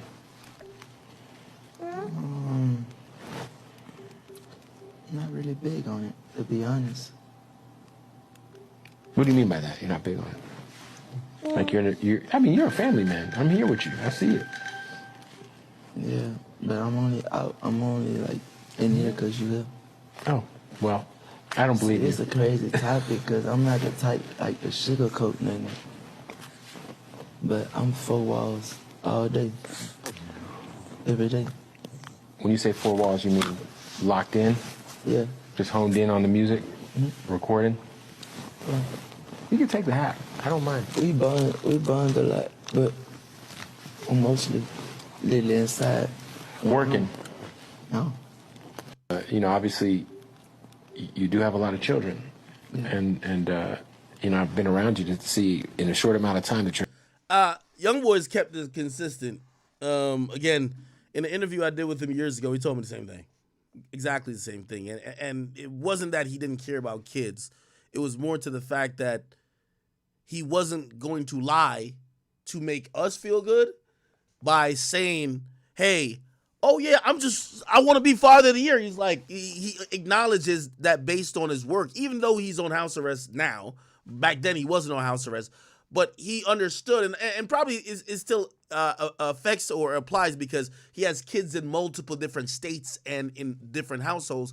He understands that they probably want a little bit more from him in terms of time. They probably want more things, and he does care, but this like he doesn't get too deep into it, but it's more of, hey, listen, I know I gotta. His version of fatherhood is more of trying to provide, more than, hey, I'm here with every single child and I'm showing up to this and blah blah blah blah. And he's not gonna lie and act like he's perfect when he's not. That's what I took away from what he had said to me and what he said to Bootleg Kev. Obviously, women want to hear a lie, right? You know, they want to hear like, yo, nah, I love kids and I'm the best baby daddy ever and whatever. He's just ain't gonna lie to people. You get what I mean? So, and to keep it real, at least he's keeping it consistent because he cussed out every one of his baby mama, like, well, not everyone, most of them, like about 8 or 9 times a year, right? He'll tell them he wish they die. Something like, you know how you get down. So it is what it is. By the way, yes, there is a whole interview out with him. There's a whole interview out with him and Bootleg Kev where they're actually kicking it on the couch. And yeah, chat. I'm gonna be honest with you. I do have to run though. I got an important interview. I got to go get done though. So I know. I was trying to stretch this pause as much as possible, but I got to go run to do an interview. And I don't want to promise you I'm gonna get back on later tonight, but I gotta go run and do an interview. And I want to watch this young boy interview with y'all, so I'm gonna just save that for later. Yeah, I'm gonna save all this shit for later. I'm gonna save all this stuff for later, but I gotta go do an interview right now, chat. I wish I got on the stream earlier, but shit, that's my bad. All right, chat. I love y'all. I will be back later. I appreciate y'all for watching, no matter when, no matter how. I hope I gave you some entertainment from your day, but I will be back either later or tomorrow. But I do got to go do an interview right now, and I'll tell you after the interview's done and out which interview I did. All right, peace. I got to get out of here. Somebody said, "Who's release? D Things release?" We'll talk about that later too. All right, chat. I'll talk to y'all soon.